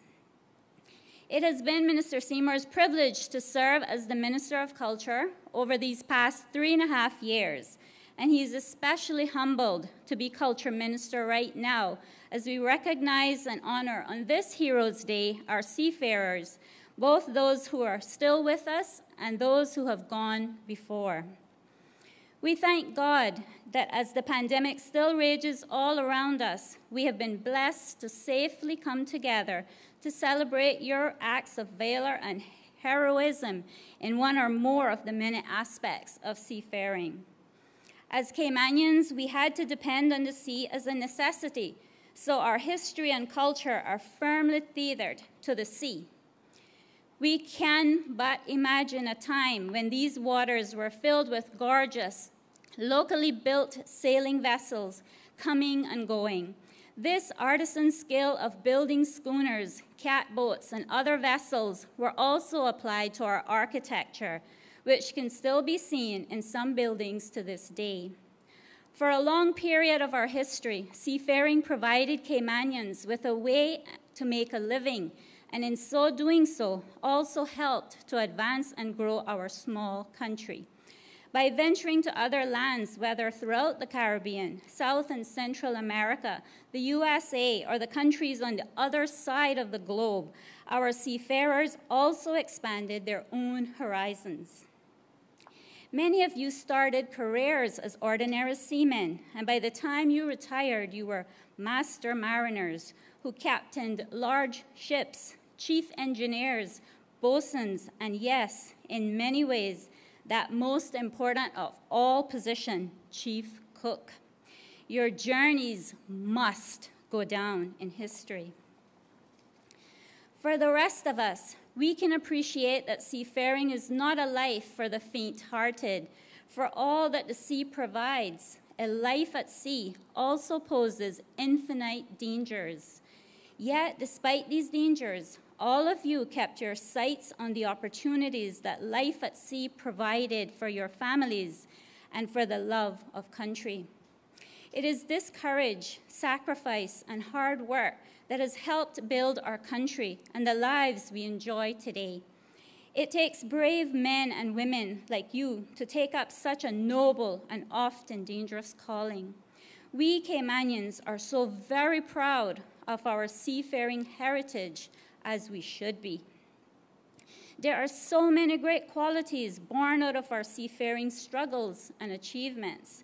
Our men went out to brave the unknown seas, navigating around the world, and our women served as the fibers of the household, keeping strong Christian values close, laying thatch rope, and doing what it took to survive, praying daily for the safe return of their husbands, brothers, and sons. Caymanians have used this to build resilience, perseverance, and aptitude for work, and a collective Cayman-kind spirit. Seafaring has also enriched the culture of the Cayman Islands and shaped the way that we view ourselves. In Cayman, it is a great honor to be called captain. The name commands respect, and it is a distinction held with pride. But let's think of the influences of seafaring on fashion and music. We look at the old photos of those seafarers returning home, or the black and white portraits they sent home to their families in dapper suits or cowboy boots. Seafarers were the best dressed and a sight to behold. And let us not speak of country music and the way of albums, which they listened to and brought back with them from their travels. Caymanians' love for country music and other genres like calypso and even polka was only enhanced and strengthened by their travels around the world. Look how far we've come. Seafarers have emboldened us and given us the foundation that has developed our Cayman today into the Caribbean's International Maritime Center. We never could have imagined that as our seafarers went to the four corners of the world, that one day the four corners would come to our shores. Lastly, I want to thank all the teams who have come together and worked oh so hard to ensure we can celebrate you all safely and in the way that you deserve to be. Because of the importance of seafaring, I'm also looking forward to the year-long celebrations, which will give us an opportunity to come to each district where we'll have more special events and activities honoring even more seafarers. I am so pleased that we are able to do this for each of our seafarers. Our heritage is written by seafarers, and although we aim to celebrate them throughout this year, let's not forget that we ought to be doing it every day. I wish, too, to close by offering this personal tribute of gratitude. Thank you for your service. For those of you watching on CIG TV or online, or listening via Radio Cayman, thank you for your continued support of our seafaring heroes. May God bless you all. That was remarks there by Acting Chief Officer Ms. Nellie Pucci on behalf of the Minister doing Thank Seymour. you very much, Ms. Pucci, for very ably and professionally conveying the remarks here this afternoon on behalf of Minister Seymour. As you heard there, was unable to be here with us due to a death there in his community. We just also want to also convey condolences to Ms. Tualame's family as well over in Grand Cayman. At this time, ladies and gentlemen, boys and girls, it's my honor and privilege to now invite the Premier of the Cayman Islands, the Honorable Mr. Alden McLaughlin, and he'll be coming forward to share with us the keynote address. Please do make him welcome, ladies and gentlemen, our Honorable Premier.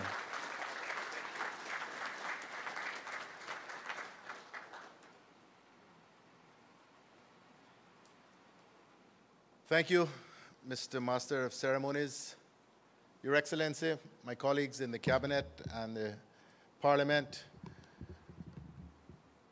District Commissioner,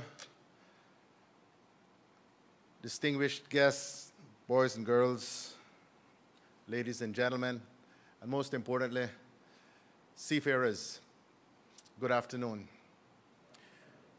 It is a distinct honor and privilege to be with you this afternoon, even though by having to speak last, there's not much left that I can say that you haven't already heard. But they say it's an ill wind that blows no one any good. And I think I can say that in this context. Because of the COVID-19 pandemic, Cayman Brac gets to have its own Heroes Day celebration.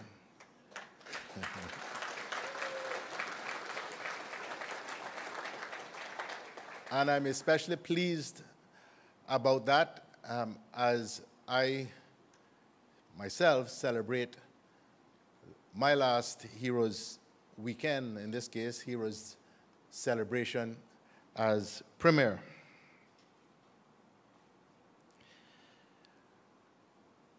Given the importance of our seafaring heritage, these celebrations will not end when we conclude on Monday, but as others have indicated, will continue throughout the year. There is just so much to talk about, so much to celebrate as a once seafaring nation that we believe we need to spend the entire year going from district to district to make sure that all of the heroes who played a significant role in the development of these islands through their contributions in seafaring have the opportunity to be properly celebrated. There was a time when every Caymanian male was expected to go to sea. Going to sea was more than a way of life. It was a rite of passage for young men who often started their careers in their mid-teens. Indeed, there are some stories told by many, and some of which I believe I have to take credibly because my mother told me of them, of conspiracies by various people, even in government, to do what was necessary to allow young men or young boys to be able to leave even before they were 18. So conspiracies with respect to the date on which they were born and so forth, because of the critical need that many understood their families had for an income. So many young boys left at 16. Being called to join a ship was a time for leaving boyhood behind and starting the journey to become accepted as an adult, making an honest living and helping provide for your family. It was also an opportunity to make something meaningful of your life. When I graduated from high school in the late 70s, I too wanted to go to sea. Indeed, I think about 10 of my schoolmates left, but the industry was then waning in Cayman. And I had a most difficult and uncomfortable conversation with my father about this, because he had gone to sea and sailed for 10 years. My father was not one who was given much to crying, but when I told him this was what I wanted to do, he did cry. And when I saw you, former seafarers, marching down the aisle, I remembered that occasion. And he looked at me and he said, "My son, I did that so you wouldn't have to go back to school."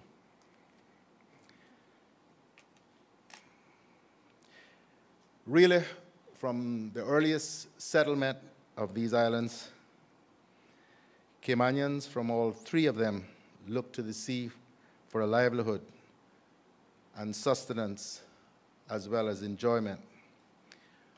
Brackers were renowned seafarers. Indeed, for its size and population, which I don't think ever exceeded 2,000 people in its history, Cayman Brac had an incredibly large number of officers, particularly sea captains. The monument outside the Veterans and Seamen's Hall just down the road from here lists over 200 sea captains and over 200 seamen of different ranks. That is an extraordinary accomplishment, and I believe must be some kind of world record. In addition to sailing the seas, as we have heard, Brackers were active and inventive boat builders, using native hardwoods to build magnificent schooners and boats of various sizes. As we all know, it was here in Cayman Brac that the distinctive and renowned Caymanian catboat was first created, when Captain Daniel Jervis designed and built a short, wide plank boat that was much more maneuverable than a canoe. In no time at all, turtle rangers on all three islands were using the distinctive catboat, and the vessel was so prevalent that over time it became recognized throughout the Western Caribbean as a symbol of Caymanian ingenuity and boat building craftsmanship. High praise indeed, and it started right here in Cayman Brac. Not only was the Brac famous for its catboats, but there were also a dozen or so locally built and owned schooners, some of them three-masted.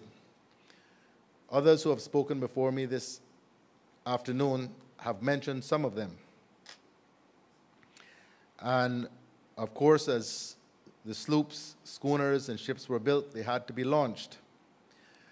And as the Deputy Premier has said, I am sure many of you in this company will remember the launch of the Trial in 1967 at Watering Place. This was the last of the ships built by Captain Keith Tibbets, and indeed the last ship launched in Cayman Brac. After the end of World War II, fewer Caymanian ships were built, and our seamen took to working on board foreign ships. In the late 40s, 50s, 60s, and the early 70s, hundreds of Caymanian men left home for better pay on merchant ships, particularly on the large bulk carriers and tankers owned by national bulk carriers.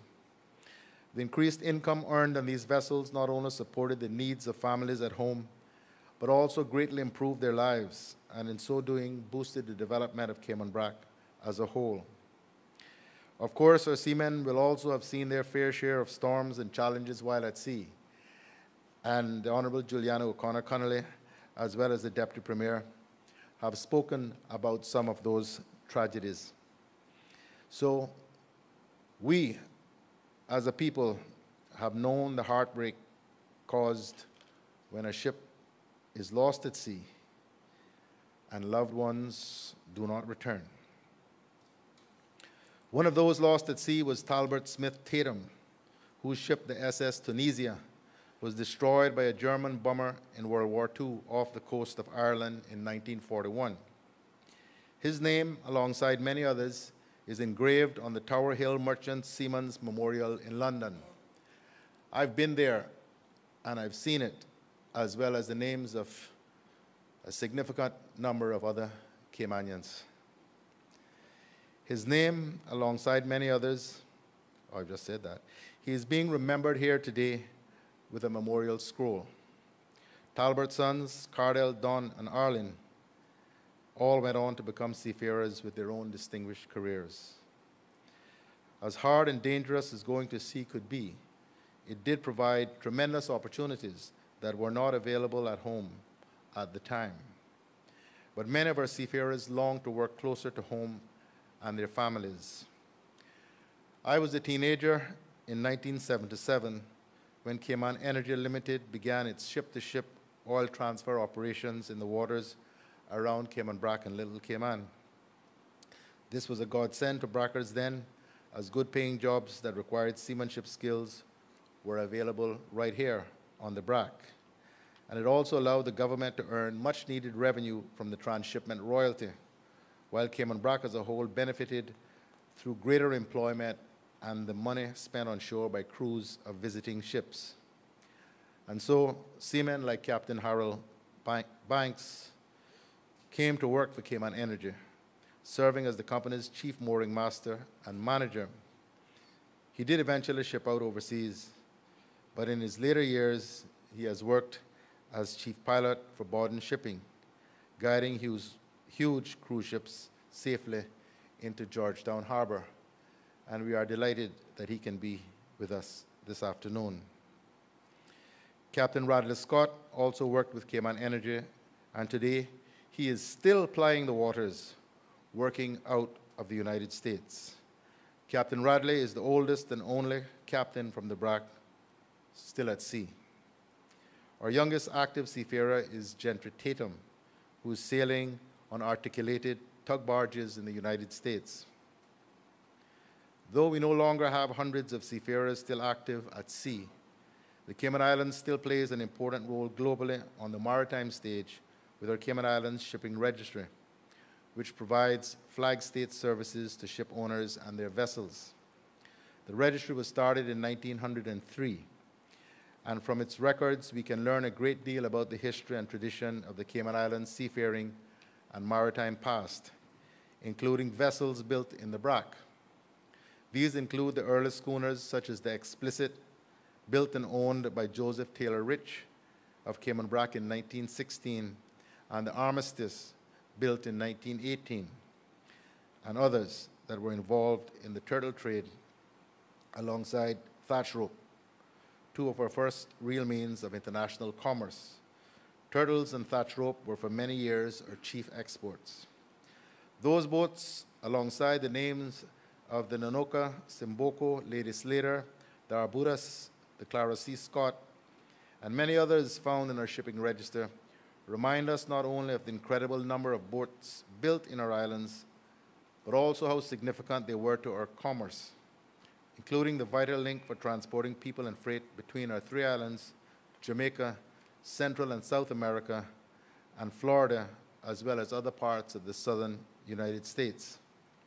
And they remind us also of our famed Caymanian boat builders such as James Arch, Ray Borden, Captain Keith Tibbetts, among others. This weekend, they're all being honored and remembered.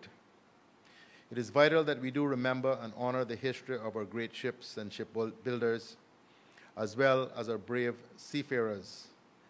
They are all an integral part of our proud history, a history that reminds us today how much we owe to that great generation of Caymanian men and women. The Cayman Islands government report for the years 1953 to 1954 provides good insight into the number of Caymanian men at sea in the 50s, when it noted, and I'm quoting, "The business of the dependency nowadays is the export of seafaring men," unquote. Succinct, but true.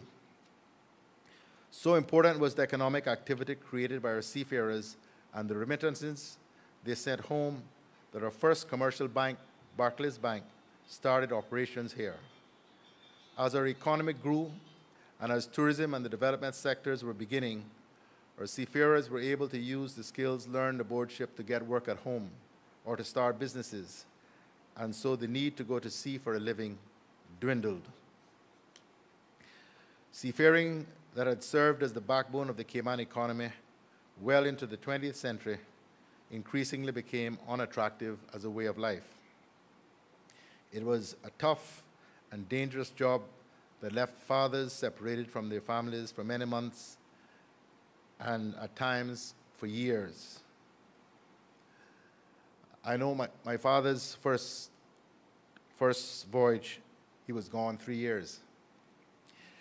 And so our seafaring way of life gave way as opportunities at home increased. Nonetheless, the seafaring period of our history remains stitched into our very being. We are reminded of it everywhere, even in our national symbols. Our coat of arms with 3 stars representing our 3 islands, resting on blue and white waves above the words from Psalm 24, "He hath founded it upon the seas," remind us of it. Our national song, "Beloved Isle Cayman," written by Mrs. Leela Ross Shire of blessed memory, speaks poignantly to being in far-off lands and longing for home. I am sure in many ways the words in that great song express how our seafarers must have felt on board ship, far from home and counting the days until returning to our beloved islands set in blue Caribbean Sea. Cayman Brac's own Andy Martin also summed up these feelings in his popular song in the 70s, "Letter from Sea," which was a massive hit not just in Cayman, but all across Central America and the United States, particularly the southern states. And I look forward, like I'm sure the rest of you do, to hearing from him shortly. I thank all of you for taking time out of your busy Saturday to be with us here today, to celebrate and remember and pay tribute to our seafaring men and women, and to honor our seafaring heritage. I thank those whose hard work has made these celebrations possible. Minister Seymour, who unfortunately could not be with us this afternoon, and Acting Chief Officer Nelly Pucci, and the staff in the ministry responsible for culture. Cabinet Secretary Samuel Rose, the Protocol Office, the Celebrate Cayman Committee, the committee here on Cayman Brac, and all of the many others who have given of their time and talents. I also thank all the members who make up the Veterans and Seafarers Association of Cayman Brac and Little Cayman, as well as those comprising the Cayman Islands Seafarers Association in Grand Cayman, for not only helping make this Heroes Day a success, but also for the work you do every day to keep our seafaring heritage alive and to provide assistance and camaraderie to our seafarers who remain. I thank the members of both organizations for your service. Our celebrations continue tomorrow as we honor our seafarers from Bordentown, East End, and North Side. On Monday, we will be in Hero Square honoring our seafarers from Georgetown and West Bay. On Monday, I will also have some exciting news to announce with regards to important plans that will, I hope, permanently cement in this nation's psyche the importance of seafarers and seafaring to our history. As we honor and celebrate the efforts and achievements of those who have gone before us, and those still with us contributing to the well-being of our islands, let us also acknowledge the blessings of the present and look to the promise of the future with excitement, expectation, and optimism. May God bless all of us, and may He continue to bless these Cayman Islands that He hath founded upon the seas and established upon the floods. Applause there for the Premier, the Honourable Alden McLaughlin, as he just delivered the keynote address here. Thank you very much there, Mr. Premier, Honourable Mr. Alden McLaughlin. And yes, definitely the history lesson definitely continues here this afternoon, ladies and gentlemen. In fact, it's been quite a beautiful variety of snapshots here this afternoon as we're reflecting back on the history of these islands, as where these islands have come from, and also we as a people as well. In fact, having said that, let's ask you to join with me once again, another big hand of applause for all our speakers thus far this afternoon.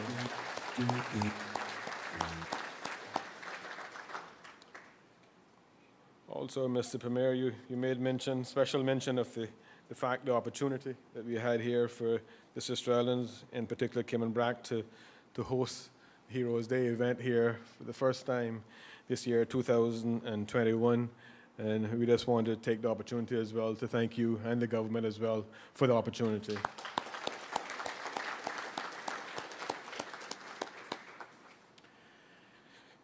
Ladies and gentlemen, boys and girls, at this time we'll now have a special musical tribute by the one and only Mr. Andy Martin with his special song, Letter from Sea. Please do make him welcome, our very own Mr. Andy Martin.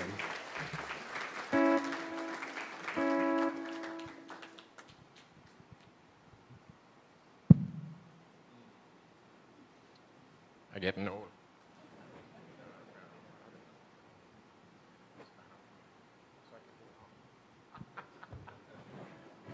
We're just awaiting the song to be rendered here by Mr. Andy Martin. Well-loved song by the Cayman Islands Seafarers. It's entitled Letter from Sea.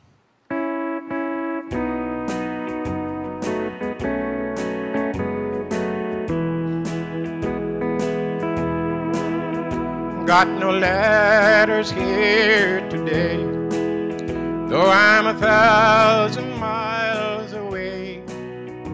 I'll be back, I've got 22 more days.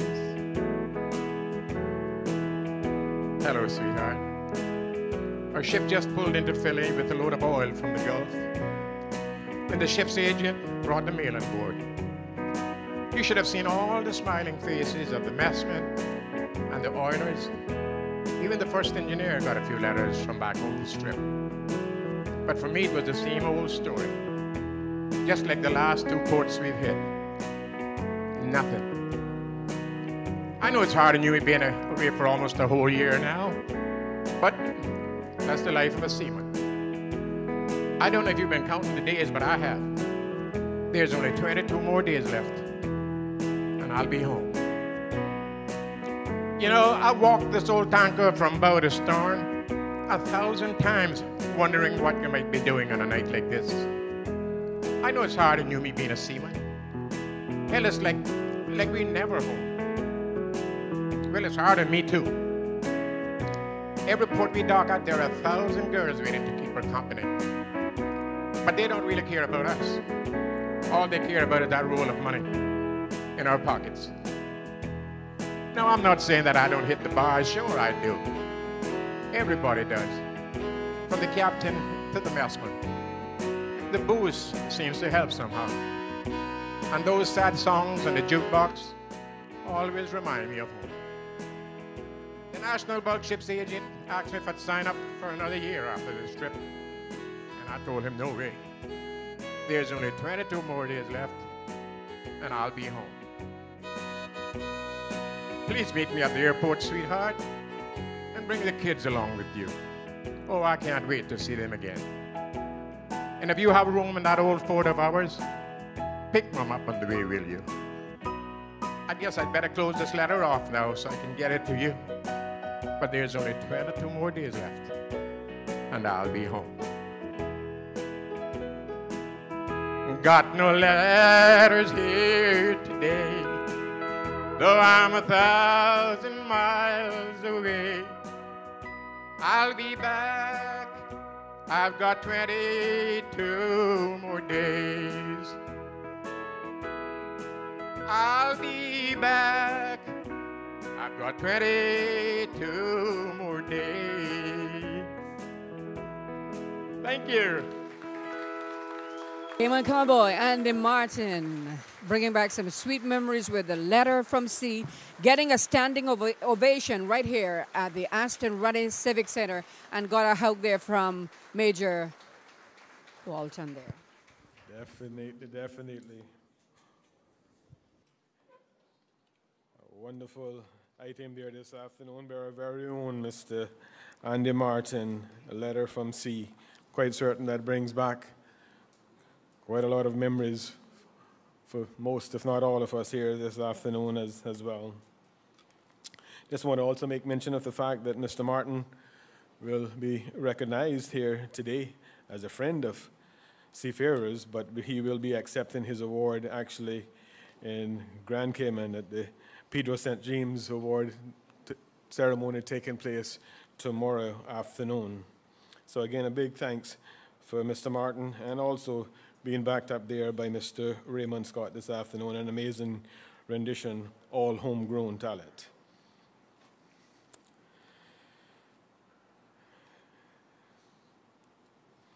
Ladies and gentlemen, for decades, thousands of Caymanians depended on the sea for their livelihood, and through their heroic efforts in boat building, shipbuilding, shipping administration, turtling, and seafaring, these hardy and intrepid Caymanians built the foundation of our islands.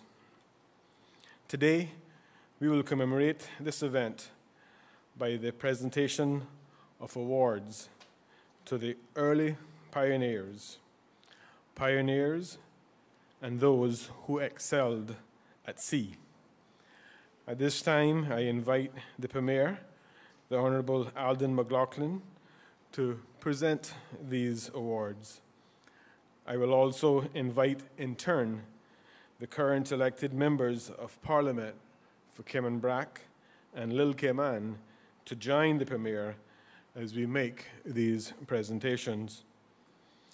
You are welcome to applaud after each name is called and as awards are presented on stage. Each and every awardee being honored today was nominated by you, their family member, employer, or friend. You were a part of their recognition today, and we applaud you, our Cayman Islands. We will begin at this time with the early pioneer. Early pioneer being an individual who made an exceptional contribution prior to the 1940s in the areas of shipbuilding, boat building, shipping administration, turtling, or seafaring. Each honoree will receive a commemorative insignia and a certificate. In this category of early pioneers, the awardee's family member or representative will accept the award in their honor.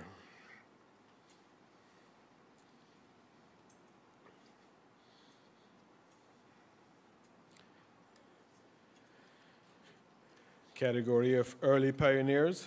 First, we have Mr. Edgar Athelin Bodden.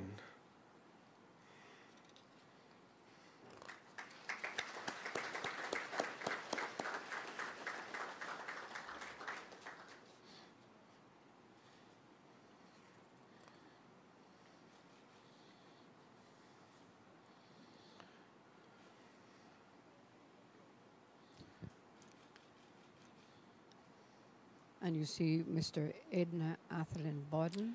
Mr. Arthur Vander Dilbert, Certificate of They are Honor. accepted by his family member. The family members of Mr. Arthur Vander Dilbert, Certificate Honoree, is coming to the platform to accept his awards.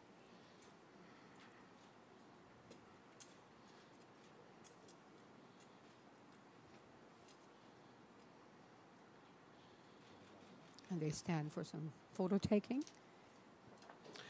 Mr. Walter Henry Hill.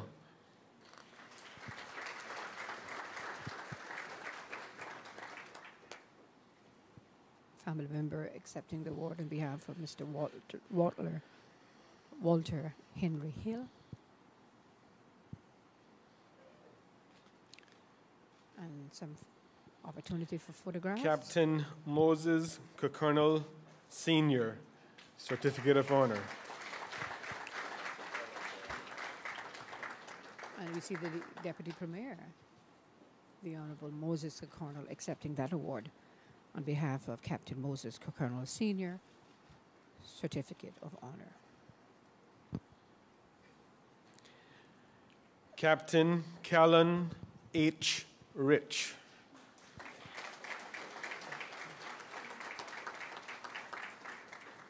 An MP, Mr. Kenneth Bryan, accepting the award on behalf of Captain Callan H. Rich.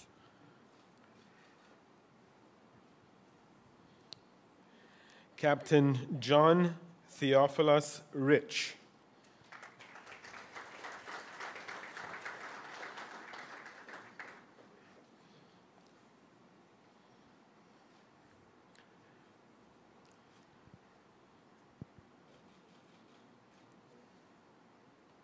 And the family member of Captain John Theophilus Rich. Mr. Olney Scott Sr.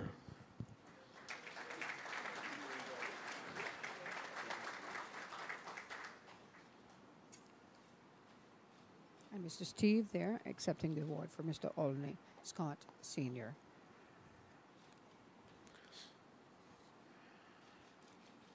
You're listening to live coverage of the National Heroes Day Mr. celebration. James Nathaniel Fally Tibbetts.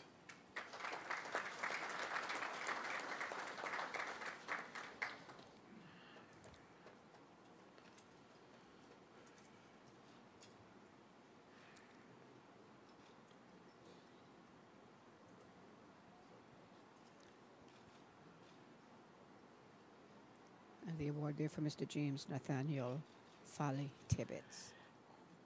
Captain Keith Parker Tibbetts Sr., MBE, JP. And the daughter of the late Captain Keith Parker Tibbetts Sr., MBE, JP, is accepting this award on behalf of her father. Captain Edwin Ellis Walton, JP.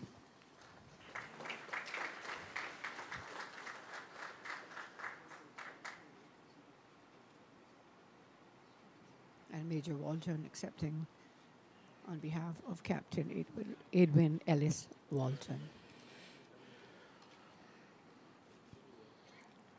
Having a quick chat with the Honorable Premier.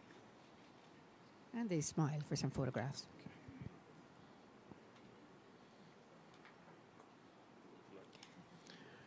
I believe the next award would be the presentation to pioneers. Now for the Pioneer category, and we thank Ms. O'Connor Conley, and just invite our Deputy Premier to assist the Premier at this time. And in the pioneers, there's going to be 4 recipients. An individual who made an exceptional contribution from the 1940s to the 1980s in the areas of shipbuilding, boat building, shipping administration, turtling, and seafaring. They will be honored with a commemorative insignia and a certificate. In a few cases, the awardee's family member or representative will accept the award in their honor. Pioneers. First, we have Mr. Otley Scott.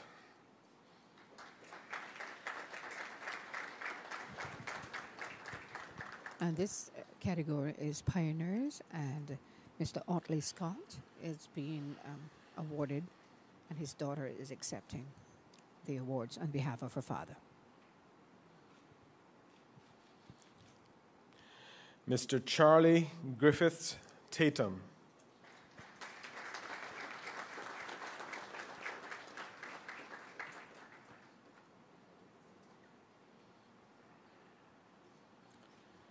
And the family member of Mr. Charlie Griffiths Tatum is accepting the award on behalf of his family member with the Deputy Premier and the Honorable Premier. Mr. Isaac Lazarus Tatum.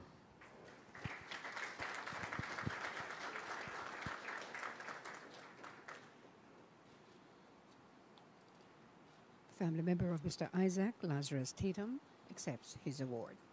Blessed memory. Major George Albert Walton. And Major George Albert Walton is accepting his award.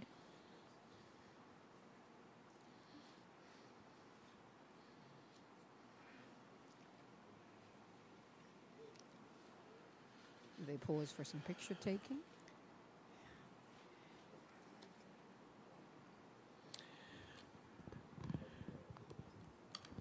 We now recognize those who excelled at sea. And this is an individual who, during their seafaring career, advanced in rank to the highest level of their profession or performed a lifetime, or at least 40 years, of service, regardless of final rank. They will be honored with a commemorative insignia and a certificate. And here also, in a few cases, the awardee's family member or representative will accept the award in their honor.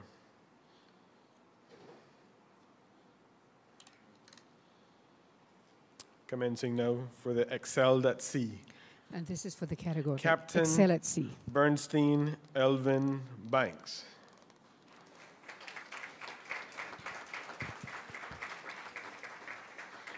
We also mentioned Mr. Bernstein is also a chief engineer.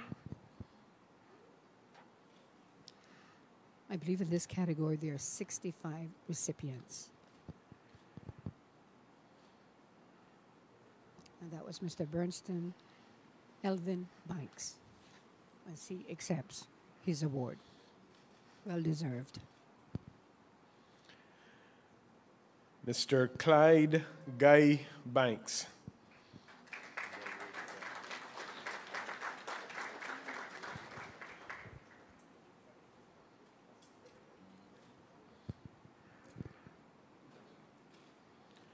Mr. Clyde Guy Banks is getting an award in the Excel at Sea category. Captain Harold Burnell Banks, Certificate of Honor. And Captain Harold Burnell Banks, Certificate of Honor, always in his captain outfit and so fitting. And he comes forward and accepts his award. A lot of smiles in the room.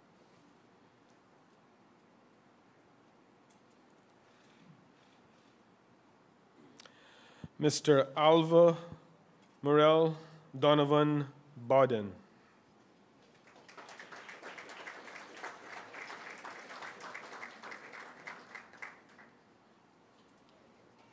And the family member of Mr. Alva Morel Donovan Bawden accepts his award.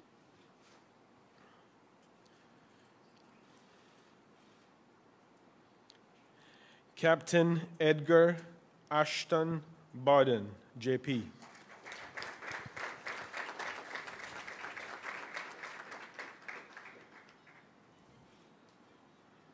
Now we see Captain Edgar Ashton Bawden, who's accepting his award. I believe earlier he accepted award on behalf of his family member. Mr. Lenton S. Brown.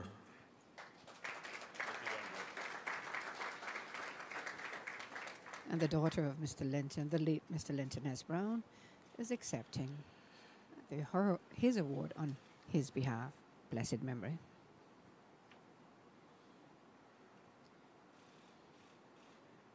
Listening to live coverage of the National Heroes Day Mr. 2021 Cornell celebrations. Lloyd Anthony Burke.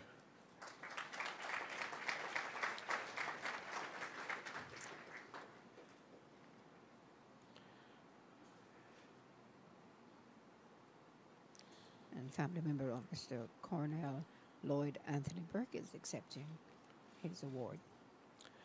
Mr. Dale L. Christian. Several Christians in this category.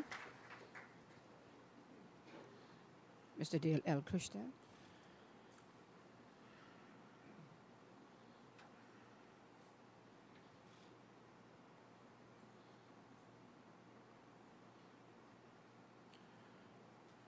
And they pose for some photographs with Deputy Premier. Mr. James Premier. Ballinger Christian. The family member steps forward to accept the award for Mr. James Ballinger Christian. I believe he lived to be 105, if I am not mistaken. I had a visit with him once, and I asked him, what was his secret for living so long? And he said, God, and don't eat anything out of a can. Captain William Kai Christian. And Miss Starry comes forward to accept the award for Captain William Kai Christian.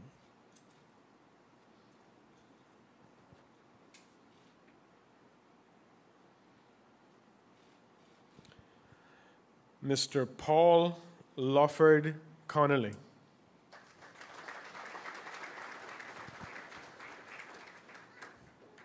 Applaud there for Mr. Paul Lawford Connolly as he steps forward to accept his well-deserved award.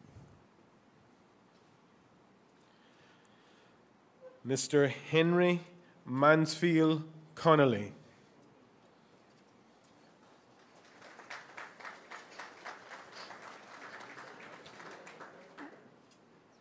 The next recipient being awarded is the late Mr. Henry Mansfield Connolly and his daughter, Deputy Director of Radio Cayman Broadcasting House, is accepting her father's award.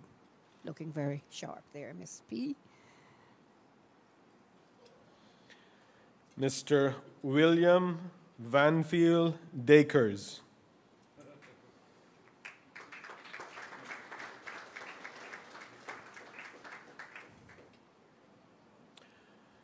Mr. Ethan Ashburn Dilbert.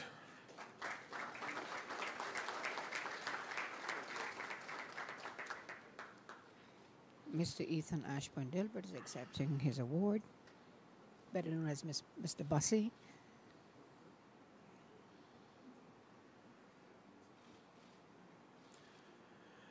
Mr. Heyman Hallan Dilbert.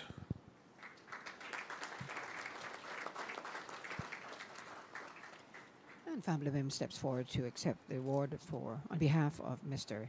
Heyman Hallan Dilbert. Blessed memory. Mr. Royce Adolphus Dilbert. And the wife of the late Mr. Royce Adolphus Dilbert steps forward to accept his award.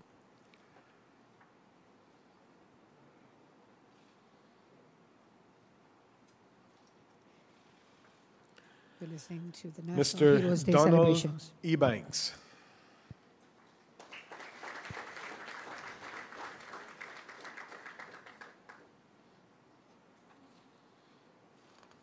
And this category is Excelled at Sea.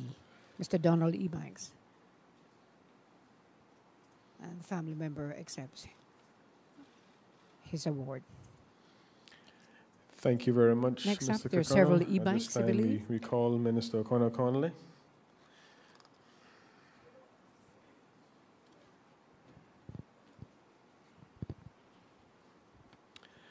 Mr. Lloyd Oliver Ebanks.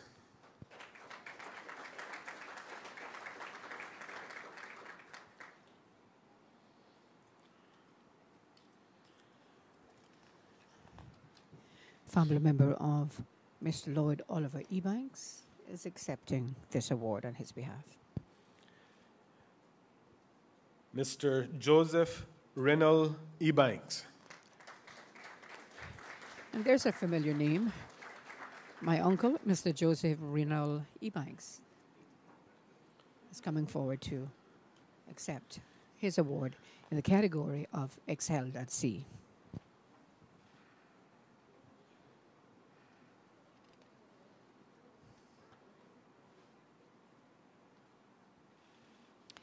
We've got a ways to go with this Captain category. Robert Ebanks.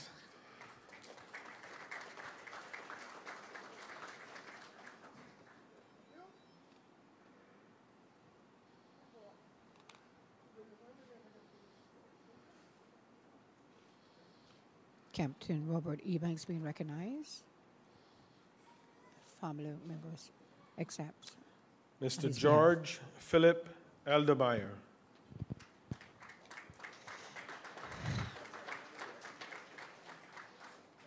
Mr. Herbert Lee Foster. Mr. George Philip Eldermeyer, also Mr. Herbert Lee Foster, and Excel at Sea.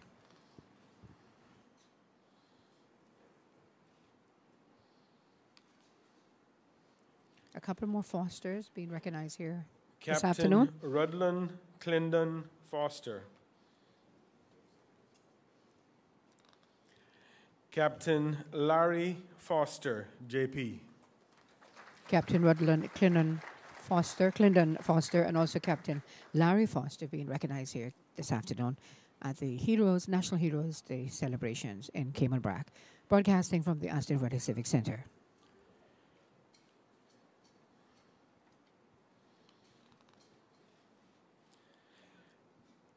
Captain Geddes Grant.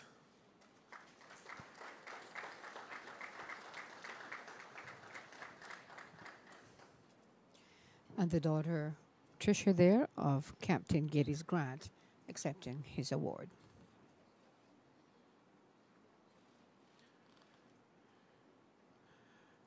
Mr. Ernest Joseph Grizzle.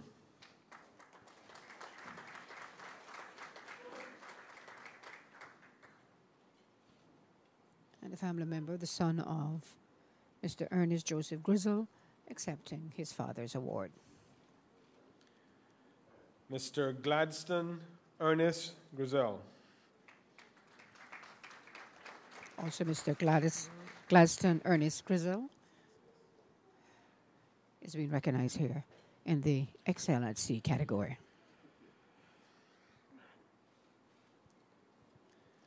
Captain Beric Emmanuel Hill. I believe Mr. Ernest Joseph Grizzle, that was his grandson, I believe, that accepted that award. Captain Beric Emmanuel Hill being recognized here this afternoon as well. A family member steps forward to accept his award. Captain Elvern Kensley Dickey Hurlston. And the late Captain Elvern Kinsley Dickey Hurlston is being recognized here in the Excelled at Sea category.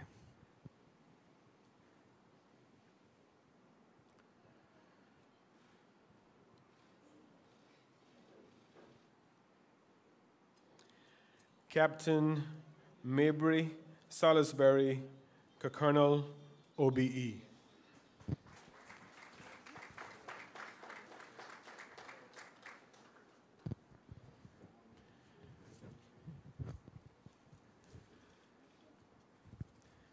Captain Moses Colonel Jr. Captain Mabry being awarded. Also Captain Moses Colonel Jr.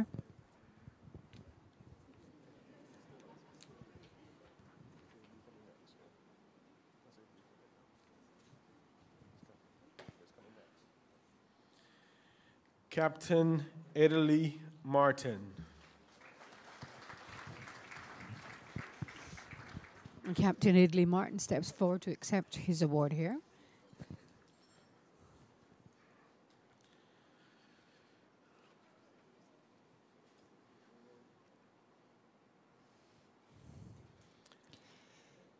Mr. Bentley Carvel McLean.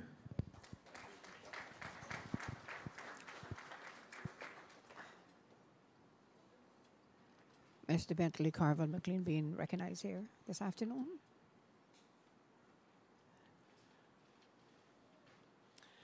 Captain Hewitt Jim McLean.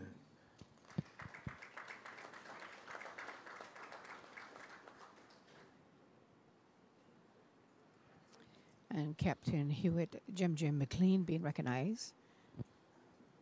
A family member is stepping forward to accept the award.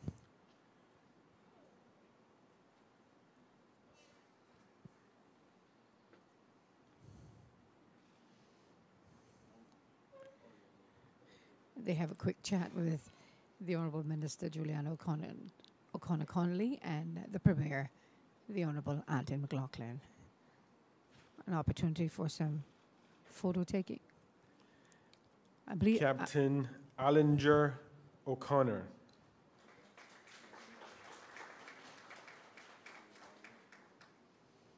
Captain Allinger O'Connor being recognized here in the Excel at Sea category.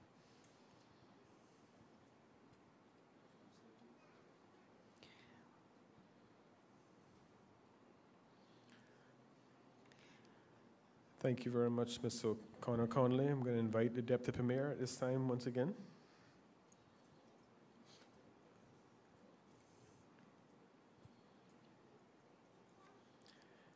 Captain Allinger O'Connor.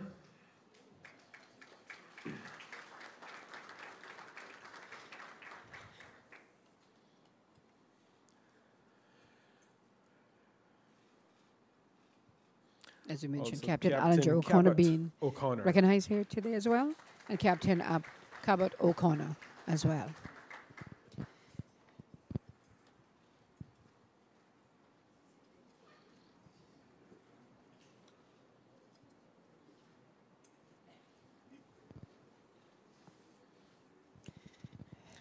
Captain Marley K. Rankin.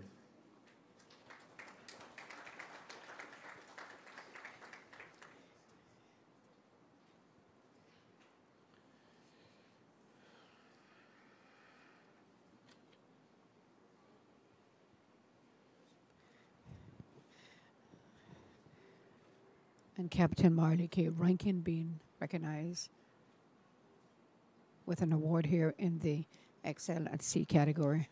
Captain Alva Ashton Reed. Nice crowd here at the Aston Rutty Civic Centre. Up next is Captain Alva Ashton Reed, the family members accepting on his behalf.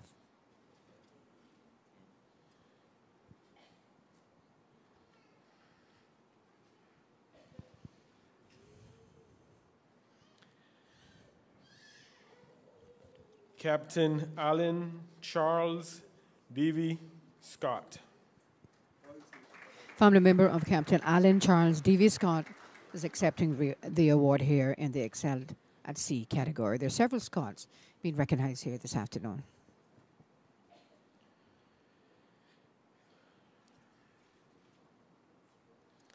Captain Anderson Radley Scott.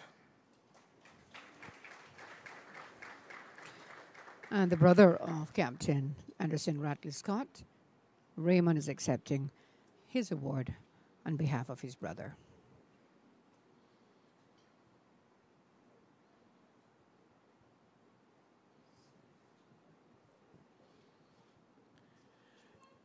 Captain Davy Urban Scott.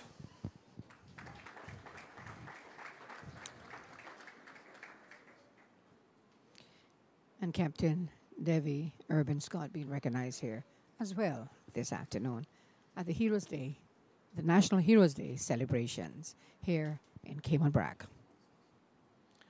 Mr. Edward A. Scott, Sr.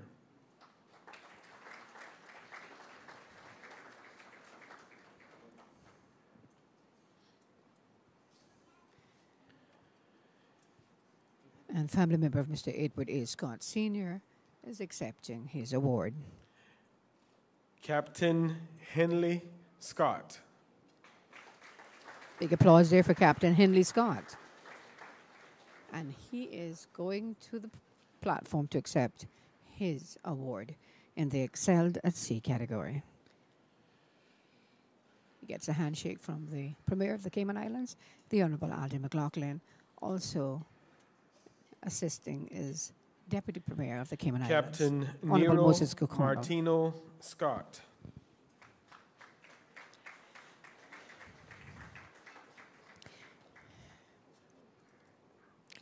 And family members accepting on behalf of Captain Nero Martino Scott.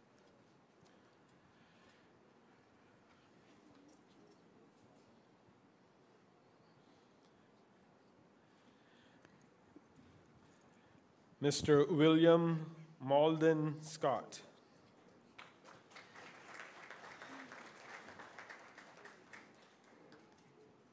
And family member makes his way to the platform to accept for Mr. William Malden Scott.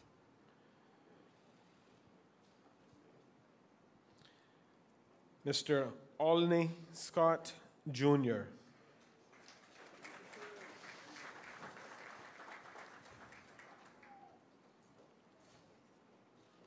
Award has been presented to Mr. Olney Scott, Jr., and family member is accepting on his behalf. Captain Arlen Royston Tatum. Nice applause there for Captain Arlen Royston Tatum, and his son Roy is accepting on behalf of his late father, Captain Arlen Royston Tatum.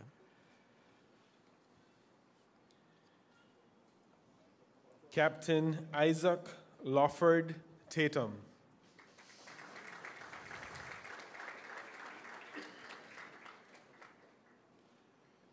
I believe it's the daughter of Captain Isaac Lawford Tatum, accepting on behalf of her father. Mr. Davely Albert Tibbetts.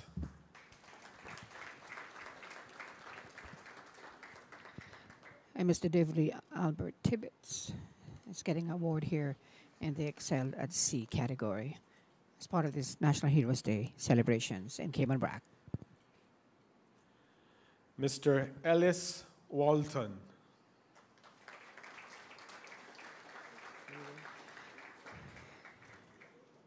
And family member accepts on behalf of Mr. Ellis Walton. Mr. Linigan Japheth Walton, Certificate of Honor.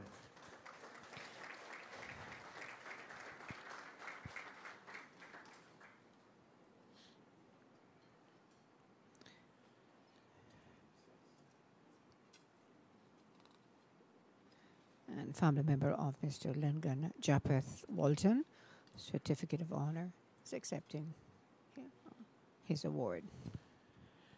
Captain Linnell Sheridan Walton, JP. Big applause there for Captain Linnell Sheridan Walton. Family member accepts on his behalf, some handshaking and some picture taking. And this next recipient is a person I know Captain quite well. Wellington Watson. My late father, being awarded here in this category. Captain Wellington Washington Watson. My brother there, Stanford, accepts on behalf of our late father. And I mentioned he had the initials WWW, my father. I'm talking. Captain Percival Ivan Whitaker. Captain Percival Ivan Whitaker is coming to the stage, coming to the platform. And he accepts his well-deserved award.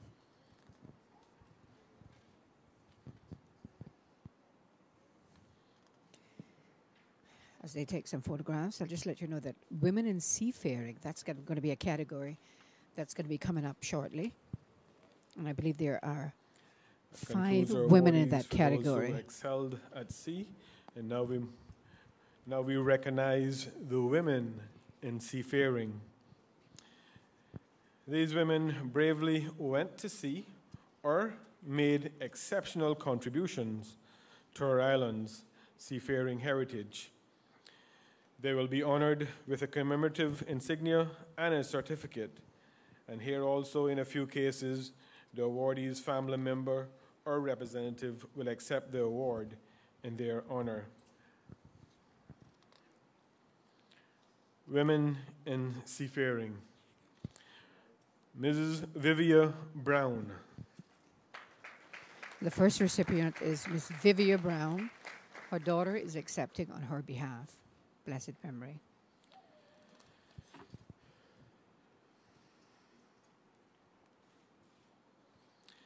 Mrs. Elsa Annie Rose Scott, Certificate of Honor.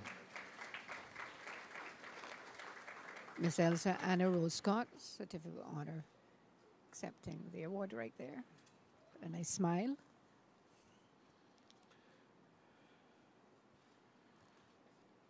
Ms. Lina Smith.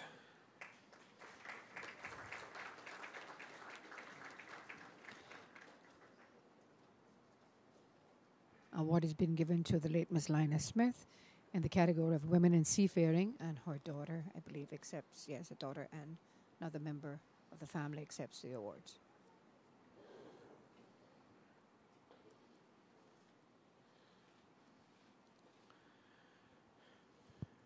Mrs. Abby Vanetta Walton. Family member steps forward to accept the award on behalf of Ms. Abby Vanetta Walton.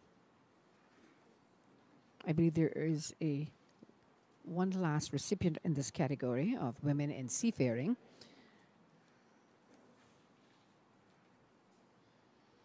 Mrs. Beryl Virginia Walton. And that person will be Miss Beryl Virginia Walton.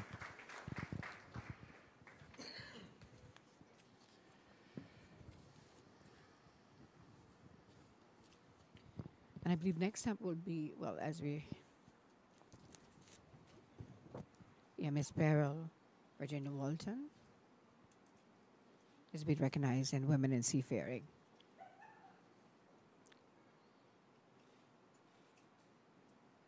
And family member accepts this award.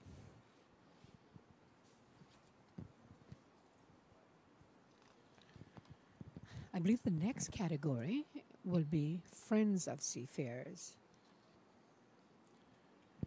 And that's going to be 4 persons. We will now recognize Friends of Seafarers.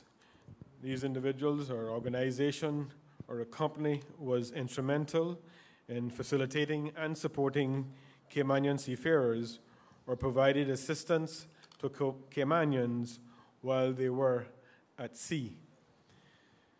They may have been based in the Cayman Islands or internationally. They will be honored with a certificate, and again, in a few cases, the awardee's family member or representative will accept this certificate in their honor. Friends of Seafarers. First, Mr. Cyril Rich. And the first recipient of the Friends of Seafarers category is Mr. Cyril Rich, family members accepting on his behalf. Blessed memory.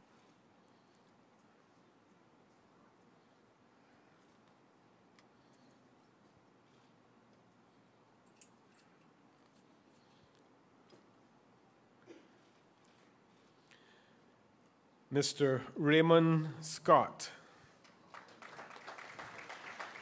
Mr. Raymond Scott is getting an award in this category of Friends of Seafarers. Always his eyes on the seas and steering the ships in the right direction. Mr. Raymond Scott being recognized here today as Friends of Seafarers. And there are going to be 2 more Mrs. persons in Alethea this category. Solomon. Family member steps forward to accept the award for Ms. Alethea Solomon. Handshake to the Honorable Minister Juliana O'Connor Connolly, and another handshake from the Premier of the Cayman Islands, the Honorable Alden McLaughlin, as they take some photographs. We also just want to make mention here as well of Mr. Andy Martin. However, he will be receiving his award tomorrow in Grand Cayman. Overseas friend, Mr. James Brooker. At this time, we're moving to the companies, and we have a number of companies of which I'll recognize here this afternoon by calling their names. However, there's just one to be collected here in the Brac this afternoon, that being for Cayman Energy. In this category, as the MC, Mr. Mark Tibbetts mentioned, companies are being recognized here. The first is Cayman Energy. And as Mr. Kevin Foster is receiving on behalf of Cayman Energy, just to make mention of the other companies who will be collecting awards in Grand Cayman, they are as follows. Founding board members of Massey, Humphrey and McGregor Incorporation, Imperial Oil, Jamaica Fruit and Shipping Company, National Bulk Carriers, Reynolds Caribbean Steamship Company, and Suwannee Steamship Company.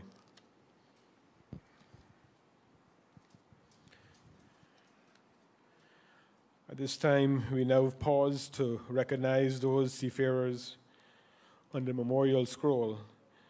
These individuals made the ultimate sacrifice and lost their life as a result of going to sea or serving as a seafarer.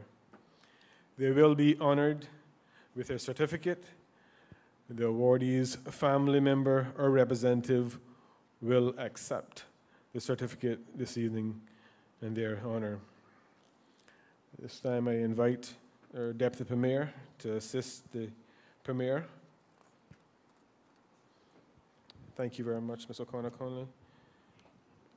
Moving into our memorial scroll, first we have Captain Blake Sylvester Dixon. And this category is the memorial scroll, and the first, as the MC said, Captain Blake Sylvester Dixon. Family member steps forward to accept this award. I believe there are 10 persons or recipients in this category.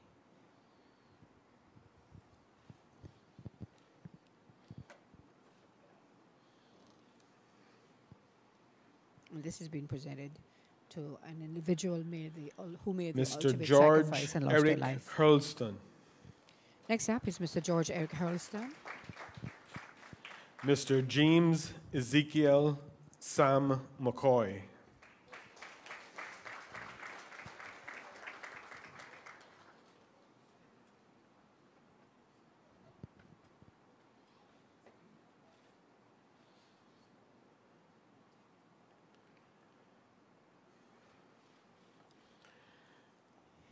Mr. Louis Llewellyn Rich. Mr. Albert Scott. There you heard it, Mr. James Ezekiel Sam McCoy, Mr. Louis Mr. Llewellyn Rich, Nalio Elton Scott. Mr. Albert Scott, and also Mr. Nalio Finally, Elton Scott. Mr. Talbert Tatum. Mr. Talbert Tatum being recognized in the Memorial Scroll category. A family member steps forward to accept his award.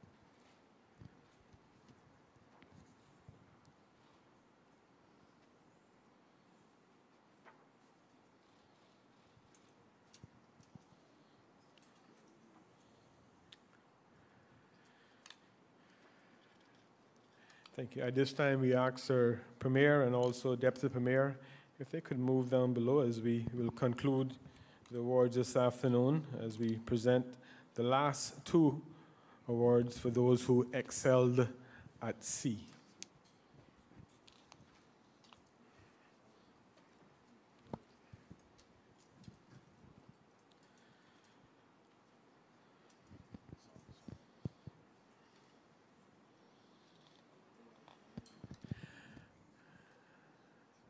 As Premier and Deputy Premier gets in position, at this time we now invite Mr. Mervyn Scott to come forward to receive the awards on behalf of Captain Robert C. Bertie Foster and Captain Clyde Ewart Scott. So this award is presented to the two individuals who excelled at sea, Captain Robert C. Bertie Foster and Captain Clyde Ewart Scott. Family member steps forward, is taking some photographs.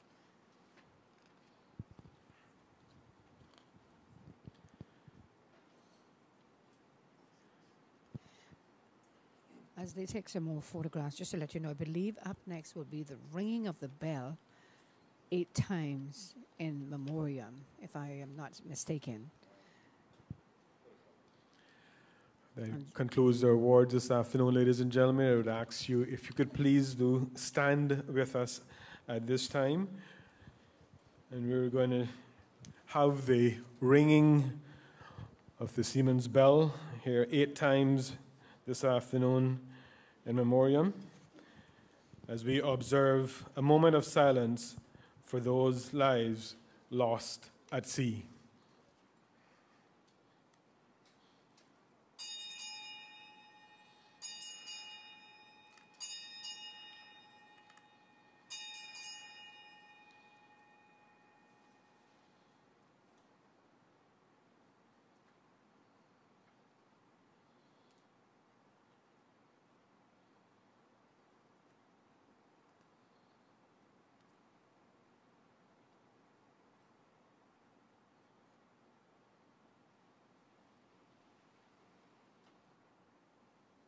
Thank you. You may be seated.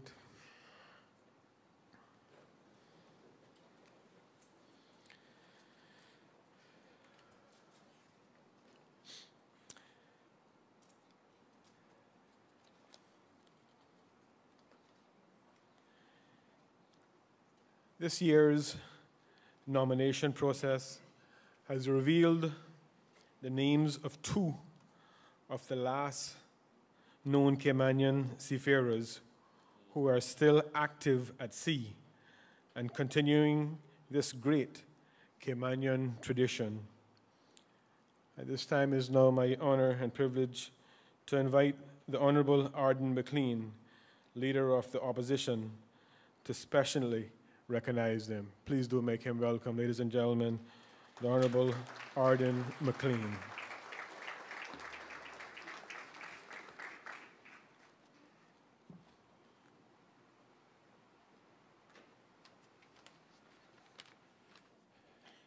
Thank you, Mr. Master of Ceremonies, and good evening it is almost now.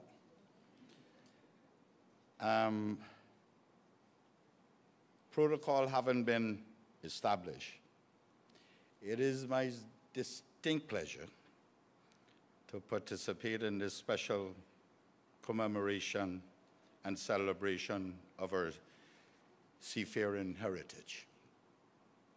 I also have the distinct honor of probably being the only member of Parliament that knows what a wheel wrench is about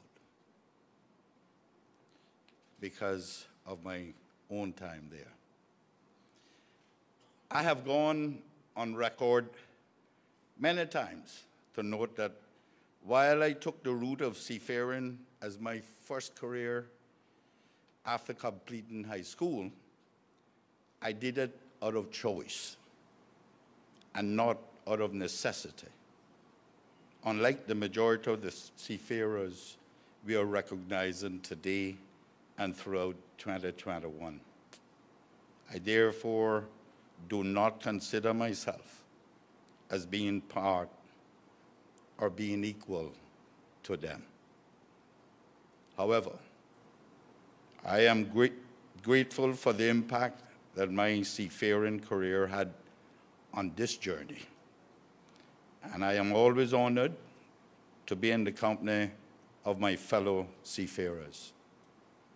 I'm especially pleased that we as a community are using 2021 to recognize the transformational impact seafaring has had on our society. Let there be no doubt, this country has been built on a foundation established by seafaring. This is the story I have often spoken about. This is the story before the glory that people now see. Oftentimes, we speak of our seafarers' heritage in the past tense, implying that it is a part of our history and no longer relevant. While it is true that most of our Caymanian seafarers have now returned home and are no longer plying the oceans to earn their living, the 2021 National Heroes Day nomination process has revealed the names of two of the last known Caymanian seafarers who are still active at sea and continuing this great Caymanian tradition. It is my distinct pleasure to share the brief stories of the seagoing careers of these two outstanding Cayman Brackers, Captain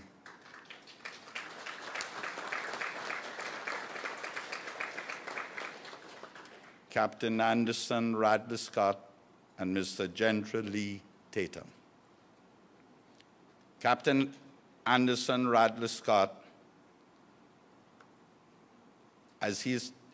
Captain Radley, as he's affectionately known in Cayman Brac, was born on February 22nd, 1949 in West End, Cayman Brac. His seafaring career began at the youthful age of 16.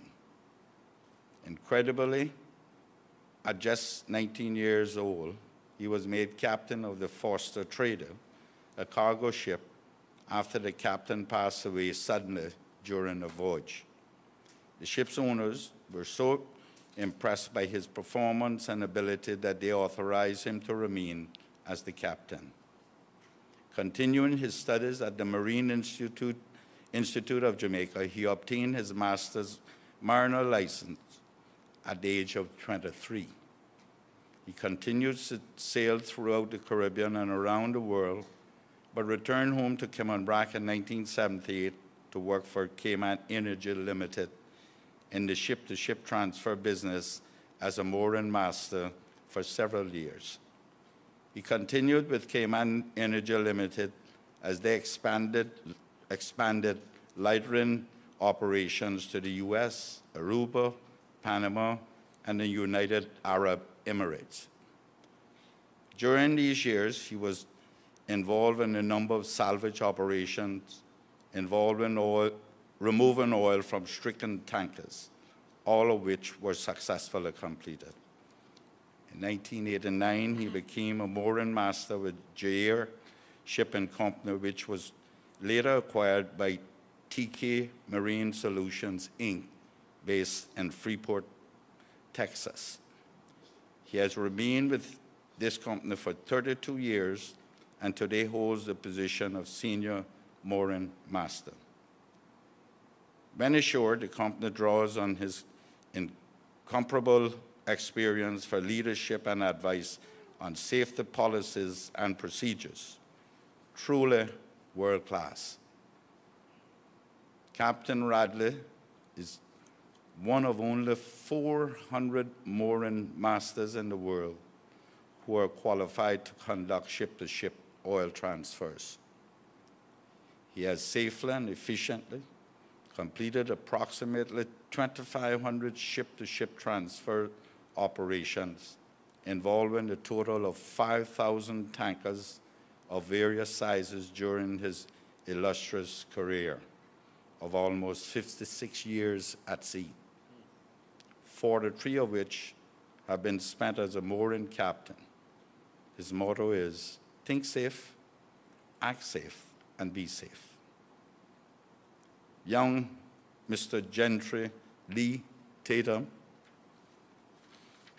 Gentry Lee Tatum was born in Grand Cayman on February 3, 1984, to Edwin and Beverly Tatum, pastors of the Church of God Holiness on Cayman Brac. He attended Layman Scott High School and went on to attend college at the University of Alabama. In 2007, mere months ago, he began his seagoing career as an ordinary seaman, ROS, with Martin Marine out of Houston, Texas. He worked his way up to able-bodied seaman, or AB, progressed further to become a tanker man, and is currently working in that position for Moran Shipping out of New York, where he has remained for the past 7 years. He has continued his training, obtaining a third mate license, but has not yet transitioned into that position. Depending on the tonnage of the articulated tug barges, or ATBs, he's working on, he can also sail as a second or chief mate.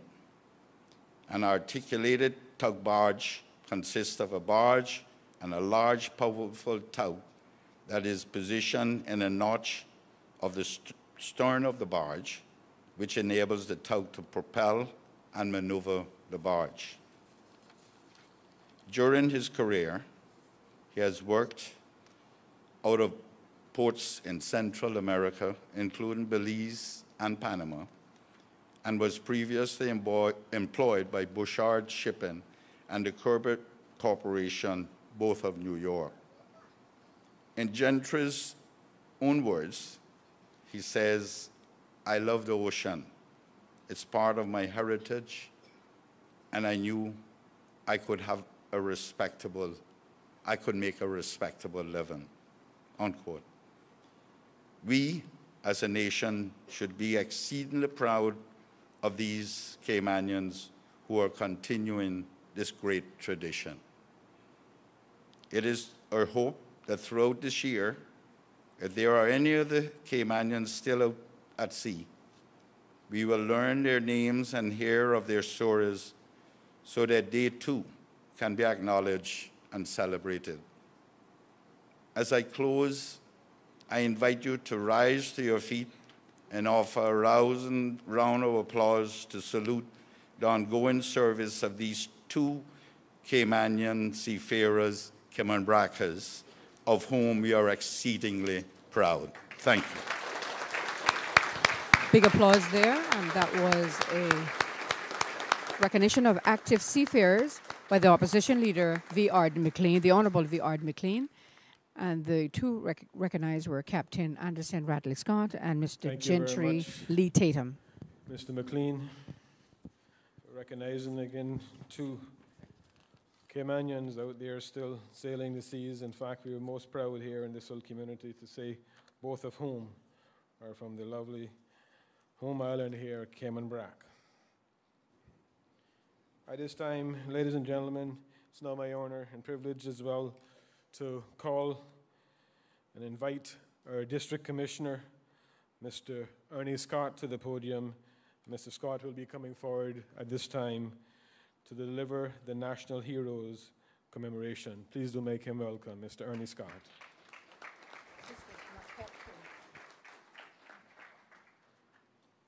Thank you, Mark. Good afternoon, everyone. Each year at National Heroes Day celebrations, we commemorate our national heroes.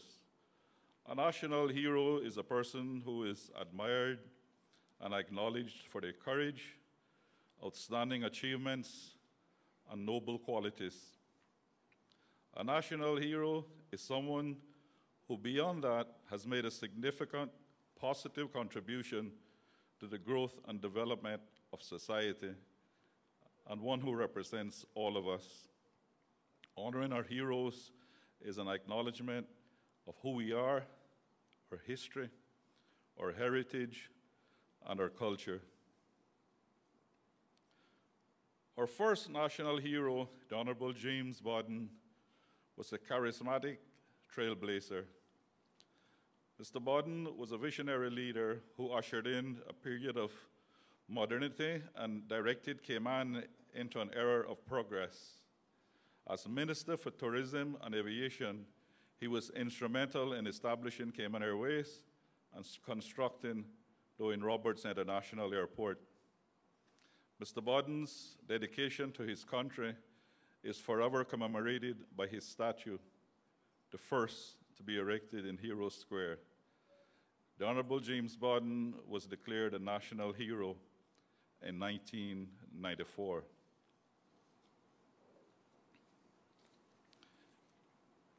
The Honorable Sybil McLaughlin is the epitome of accomplishment, grace, decorum, and an example of the qualities of which each of us as citizens should aspire.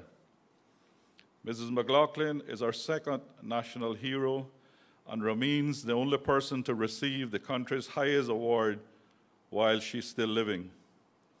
This honor was bestowed in recognition of her contribution to the Cayman Islands parliamentary development as well as to community life. Among the many milestones in her remarkable life was her appointment as the first Speaker of the Legislative Assembly from 1991 until her retirement in 1996. She joined the civil service in 1945 and was appointed Clerk of the Legislative Assembly in 1959, the first woman in the Commonwealth to hold this post. She served as Secretary of the Cayman Islands branch of the Commonwealth Parliamentary Association from 1965 to 1980. A founding member and former president of the Business and Professional Women's Club, she also served for many years as the organist at the South Sound United Church and the William Pucci Memorial United Church. The Honorable Sybil McLaughlin was declared a national hero in 1996. The Honorable Mary Evelyn Wood was a true pioneer who dedicated her life to bringing change to these islands and addressing the needs of her community. In her early 20s, Ms. Wood established a school serving as its sole teacher. She later became a trained practical nurse, providing tireless care around Grand Cayman, but notably during the typhoid epidemic of the late 1930s. By 1957, an interest in women's rights led her to join hundreds of other women in signing the petition for female suffrage of that year, now commemorated in Heroes Square. Women won the right to vote in 1959, and in 1962, Ms. Wood became Bodden Town's representative in the Legislative Assembly, the first woman elected to the House, and also the first to serve on a jury. The Honorable Mary Wood was declared a national hero in 2011.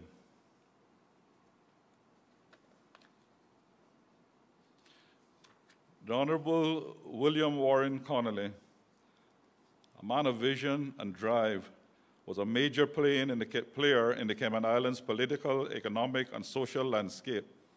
He entered politics in 1944 as an elected member from East End. In 1959, under Cayman's first written constitution, he was appointed to serve as a nominated member of the Legislative Assembly. When Cayman received an advanced constitution in 1972, he became one of the first members of the new Executive Council.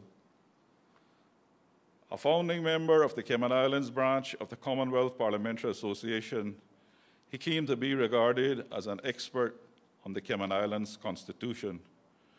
During his prominent public service and political career that spanned over 3 decades, he helped set in motion some of the country's key legislation, including the 1972 Constitution, the Companies Law, and the 1975 Planning Law. He was instrumental in creating the Department of Tourism, the Mosquito Research and Control Unit. In addition, he spearheaded the official introduction of Cayman Islands currency in May 1972 and oversaw the completion of various key government works. The Honorable William Warren Connolly was declared a national hero in 2011. The Honorable Desmond Watler was an exemplary citizen serving the community and an exceptional civil servant. Starting out as a clerk, almost 4 decades of public service saw him rise through the ranks to become, in 1969, the Cayman Islands' first treasurer, a title that was later changed to financial secretary. He became the first chief secretary, now known as the deputy, Governor of the Cayman Islands in 1972. He served in the Legislative Assembly for 32 years and was the first official member and chairman of the Executive Council. Mr. Watler regarded the provision of proper communications and the writing of financial services legislation as being key factors in the progress of the Cayman Islands. He was honored twice by Her Majesty Queen Elizabeth II, first in 1966 as an officer of the Order of the British Empire, and again in 1975 as a commander of that order.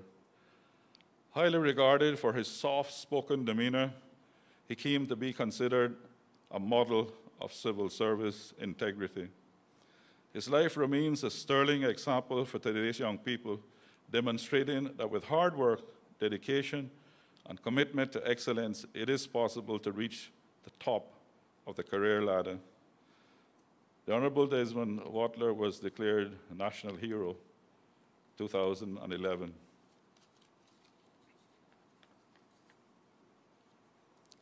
The Honorable Sybil Joyce Hilton is remembered by her outstanding commitment to youth. She was the Cayman Islands' first probation and welfare officer and a lifelong advocate for disadvantaged people. She became the island's sole probation officer in 1963, going on to serve as the first head of the Probation and Welfare Department until 1982. This zeal for championship social issues, such as a separate court for juveniles, continued into her retirement from the civil service. In her private life, among other projects, she helped to develop the scouting movement in the Cayman Islands. She also played a vital role in establishing the Lions Club of Grand Cayman's Christmas programs for underprivileged families. Honored and recognized throughout the community for her numerous contributions to the lives of young people, she received the Cayman Islands Certificate and Badge of Honor in 1968 and was named a member of the Order of the British Empire 10 years later. The Honorable Dr. Roy Edison McTaggart was known as both a businessman and a philanthropist during the time when the Cayman Islands were at a crossroad. He is perhaps best remembered as an influential figure in ensuring the Cayman Islands remained a British Crown colony when Jamaica became independent in 1962. Totally opposed to aligning with Jamaica, he canvassed the Cayman Islands and received more than 3,000 signatures in support of remaining with Britain. A legislator representing Georgetown for more than 35 years, he helped to bring free education to the Cayman Islands in 1931, introducing the Compulsory Free Education Bill. He was also the first chairman of the former Cayman Heritage Council. A dentist by profession, he embarked on numerous entrepreneurial ventures and was the chairman of the Cayman Islands Shipping Company Limited that owned and operated the motor vessel Simboco, a vessel that was a lifeline for Caymanians during World War II. A generous man, he contributed to the Pines Retirement Home and Prospect Youth Center. The Honorable Dr. Roy McTaggart was declared a National Hero in 2016. The Honorable Thomas William Farrington was an outstanding citizen and a great contributor to the Cayman Islands community, a man of wisdom and persuasiveness and sincerity. He represented the District of West Bay in the Legislative Assembly for 55 years, including time spent as the first elected member to be responsible for finance. He was named Father of the House for his lengthy and continuous service in the Legislative Assembly, and as such, for his wisdom and insight in matters of public interest. He helped to establish what is today the John Gray High School and was instrumental in the development of the Cayman Islands' first airport. A key contributor to discussions regarding local participation in the West Indies Federation. He was among the first to be elected to the Executive Council after the first Constitution was introduced in 1959. In 1965, he became the first Caymanian to be honored by Queen Elizabeth II as a commander of the British Empire. Thank you.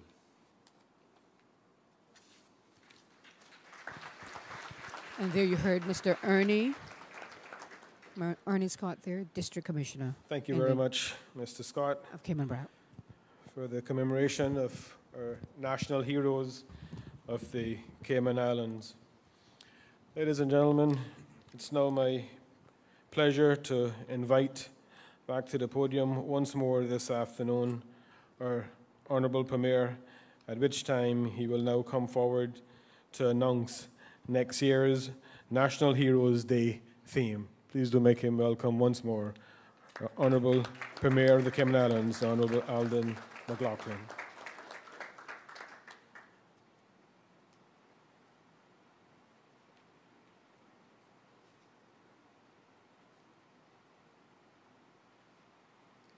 Thank you, Mr. Master of Ceremonies. I am being enticed to reveal a national security secret, which I'm afraid I'm not going to be able to do this afternoon.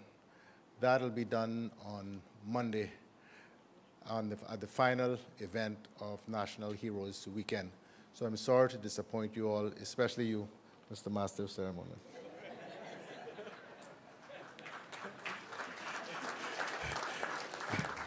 I still thank you, Mr. Premier. At least I tried, as Mr. Harris said. So did the program, right? But anyhow, we can definitely understand the reasoning, and we definitely do stay anxious and wait for Monday afternoon's announcement in Heroes Square, Georgetown, Grand Cayman.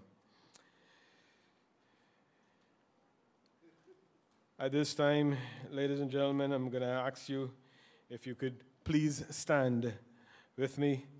Stand at attention for our national song, Beloved Isle Cayman, being led this afternoon by none other than Miss Jenna Grant. Please do continue to stand throughout the remainder of this evening's program. At this time, Miss Jenna Grant leading us in our national song, Beloved Isle Cayman.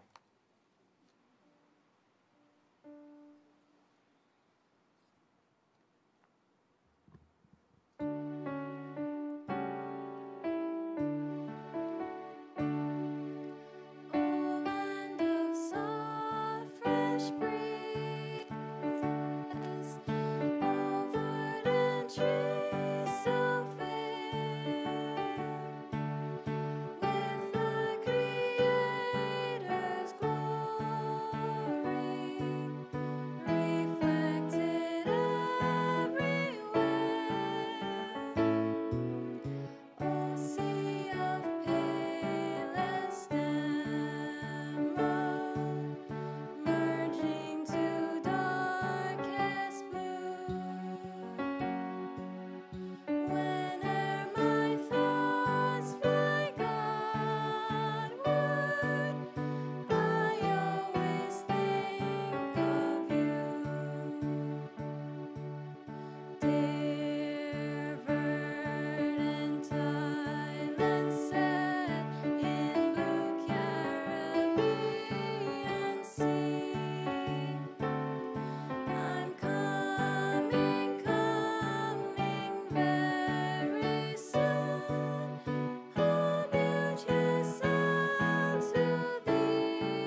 Thank you very much, Ms. Jenna. Lovely voice here this evening, ladies and gentlemen. More homegrown talent from the Sister Islands. Today has been a fantastic celebration of our history and heritage and an inspiration for our future. Distinguished guests, ladies and gentlemen, boys and girls, this concludes our formalities for this year's Cayman Islands National Heroes Day celebrations here in the Sister Islands. Today, we've made history as we've honored those persons who have made extraordinary contributions to our seafaring heritage, and we thank you. At this time, we will now ring the bell once more, as customarily done on board of the ships. It will be rung 8 times, this time to signify the end of the watch. At this time, the ringing of our bell.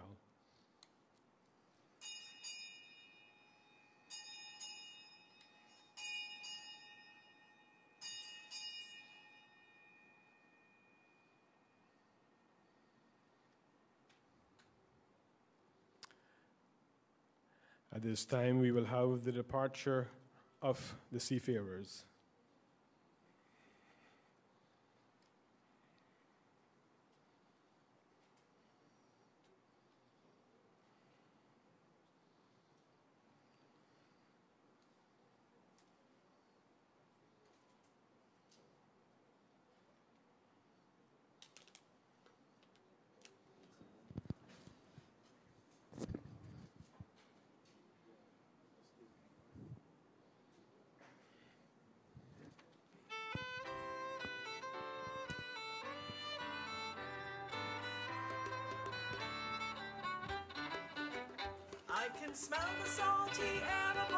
And the song you're hearing in the background is by the Cayman Islands folk singers, as we see the departure of the Cayman Islands seafarers holding the marine flag, led there by Mr. Captain Whitaker.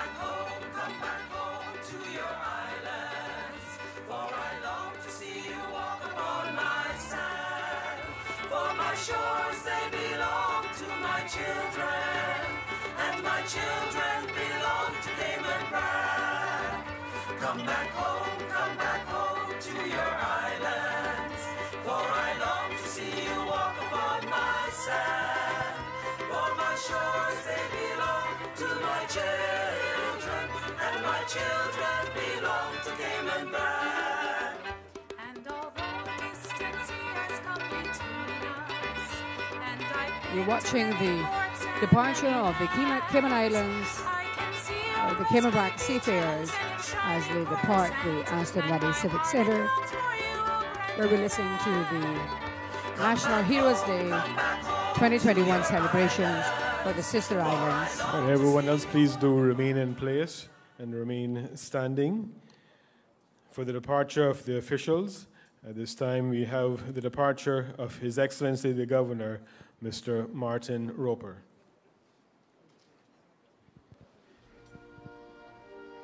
Now we see the departure of His Excellency the Governor, Mr. Martin Roper. As he smiles and greets some of the attendees here at the National Heroes Day 2021 celebrations for Cayman Brac and Little Cayman.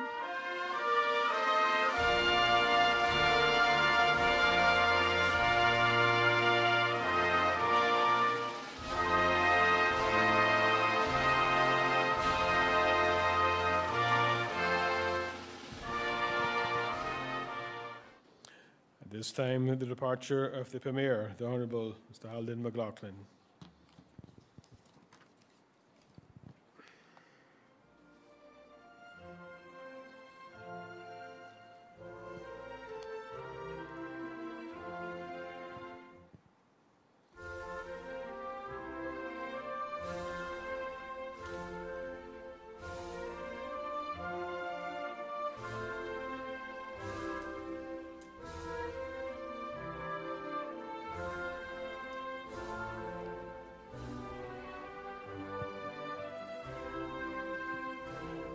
just a few minutes, we'll see the departure of the Premier, the Honourable Alden McLaughlin, as he makes his way down from the platform.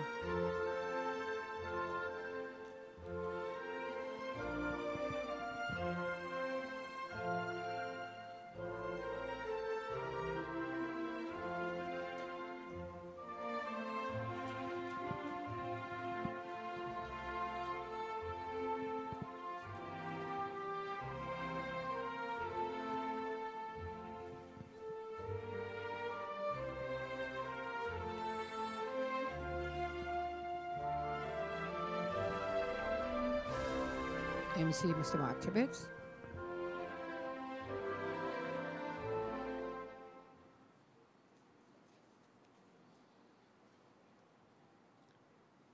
Please remain in place as we wait for the Deputy Commissioner of Police to prepare for departure.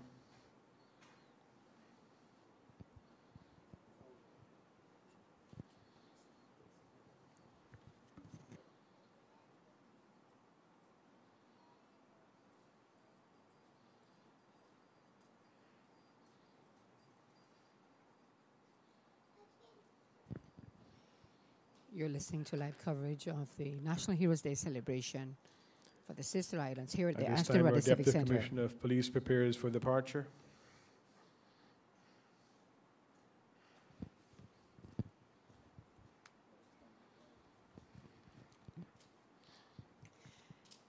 Quite a lovely attendance here. Not quite full, but full enough of the Heroes Day celebrations in the Brac. As we wait Now we'll have the departure of the Deputy Commissioner of Police, followed by the platform party.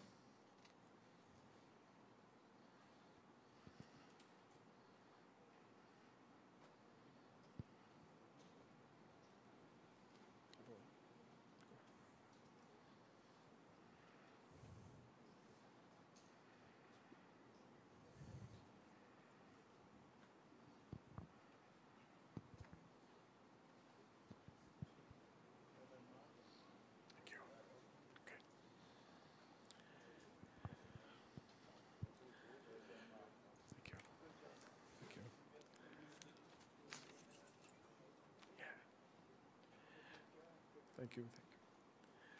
As the platform party departs here, ladies and gentlemen, please do remain in place for the colour parties to depart shortly thereafter.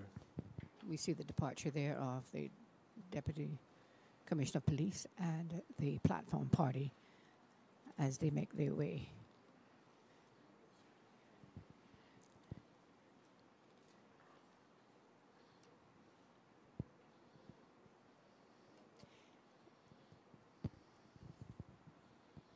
And I believe up next will be the colour parties will remove the flags and they will be in position to march out. At this time now we'll have the departure of the colour parties of the Royal Cayman Islands Police Service, the Cayman Islands Fire Service and the Cadet Corps.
departure of the detachment of the Royal Cayman Islands Police Service. And drum music there being provided by the cadets.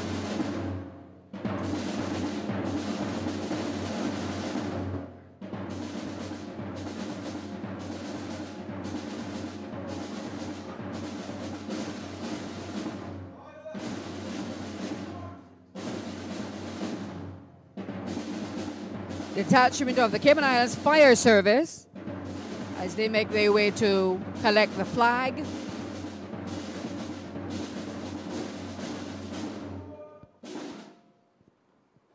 There's drum music there provided by the cadets.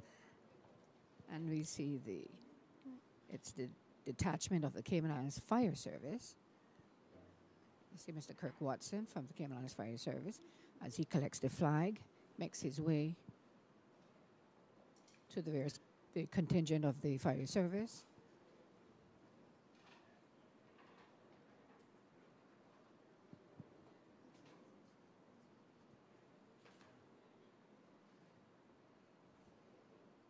It's getting down to the finals here at this day celebration of the National Heroes Day, live from the Aston Rutty Civic Center in Cayman Brac.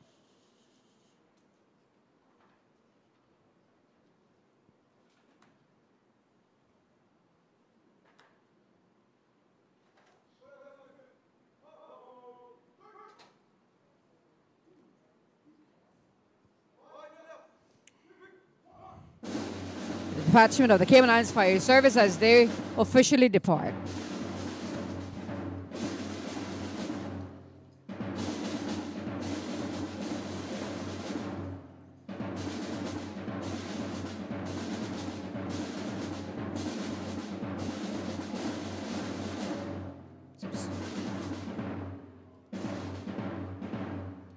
Drum music there provided by the cadets.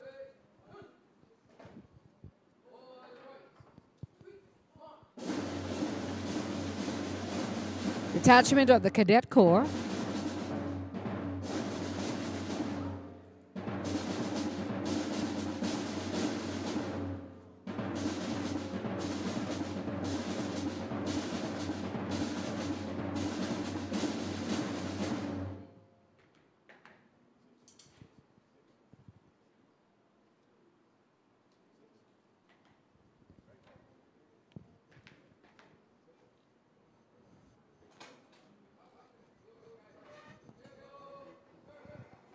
And we'll soon see the departure of the detachment of the Cadet Corps.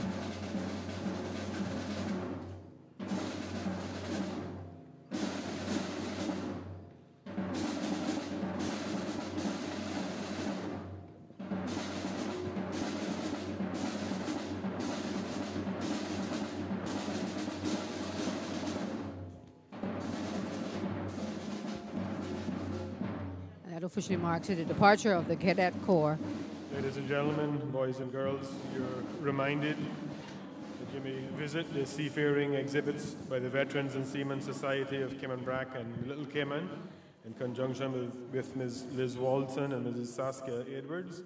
This exhibit is available just next door in the Veteran and Seaman Hall, immediately following the ceremony here this afternoon. We thank you. You've been a great audience, and we invite you to please do enjoy the rest of the National Heroes Day celebration here this afternoon next door at the Seaman's Hall. Thank you all. God bless. Yes. And that concludes the celebrations here at the Aston Rutty Civic Center of the celebrations of the seafaring industry. We brought you live coverage from the National Heroes Day 2021 celebration for the Sister Islands. Don't forget, tomorrow the celebrations continue as we bring you live coverage from Pedro St. James tomorrow afternoon at 4 p.m. And then on Monday, the celebration, Heroes Day celebration, continues at Heroes Square in downtown Georgetown to bring you more coverage of the National Heroes Day celebration for 2021. It's been a wonderful occasion, and we thank you for tuning in to Radio Cayman and also viewing us on CIG TV. I'm Susan Watson. Bye from Cayman Brac.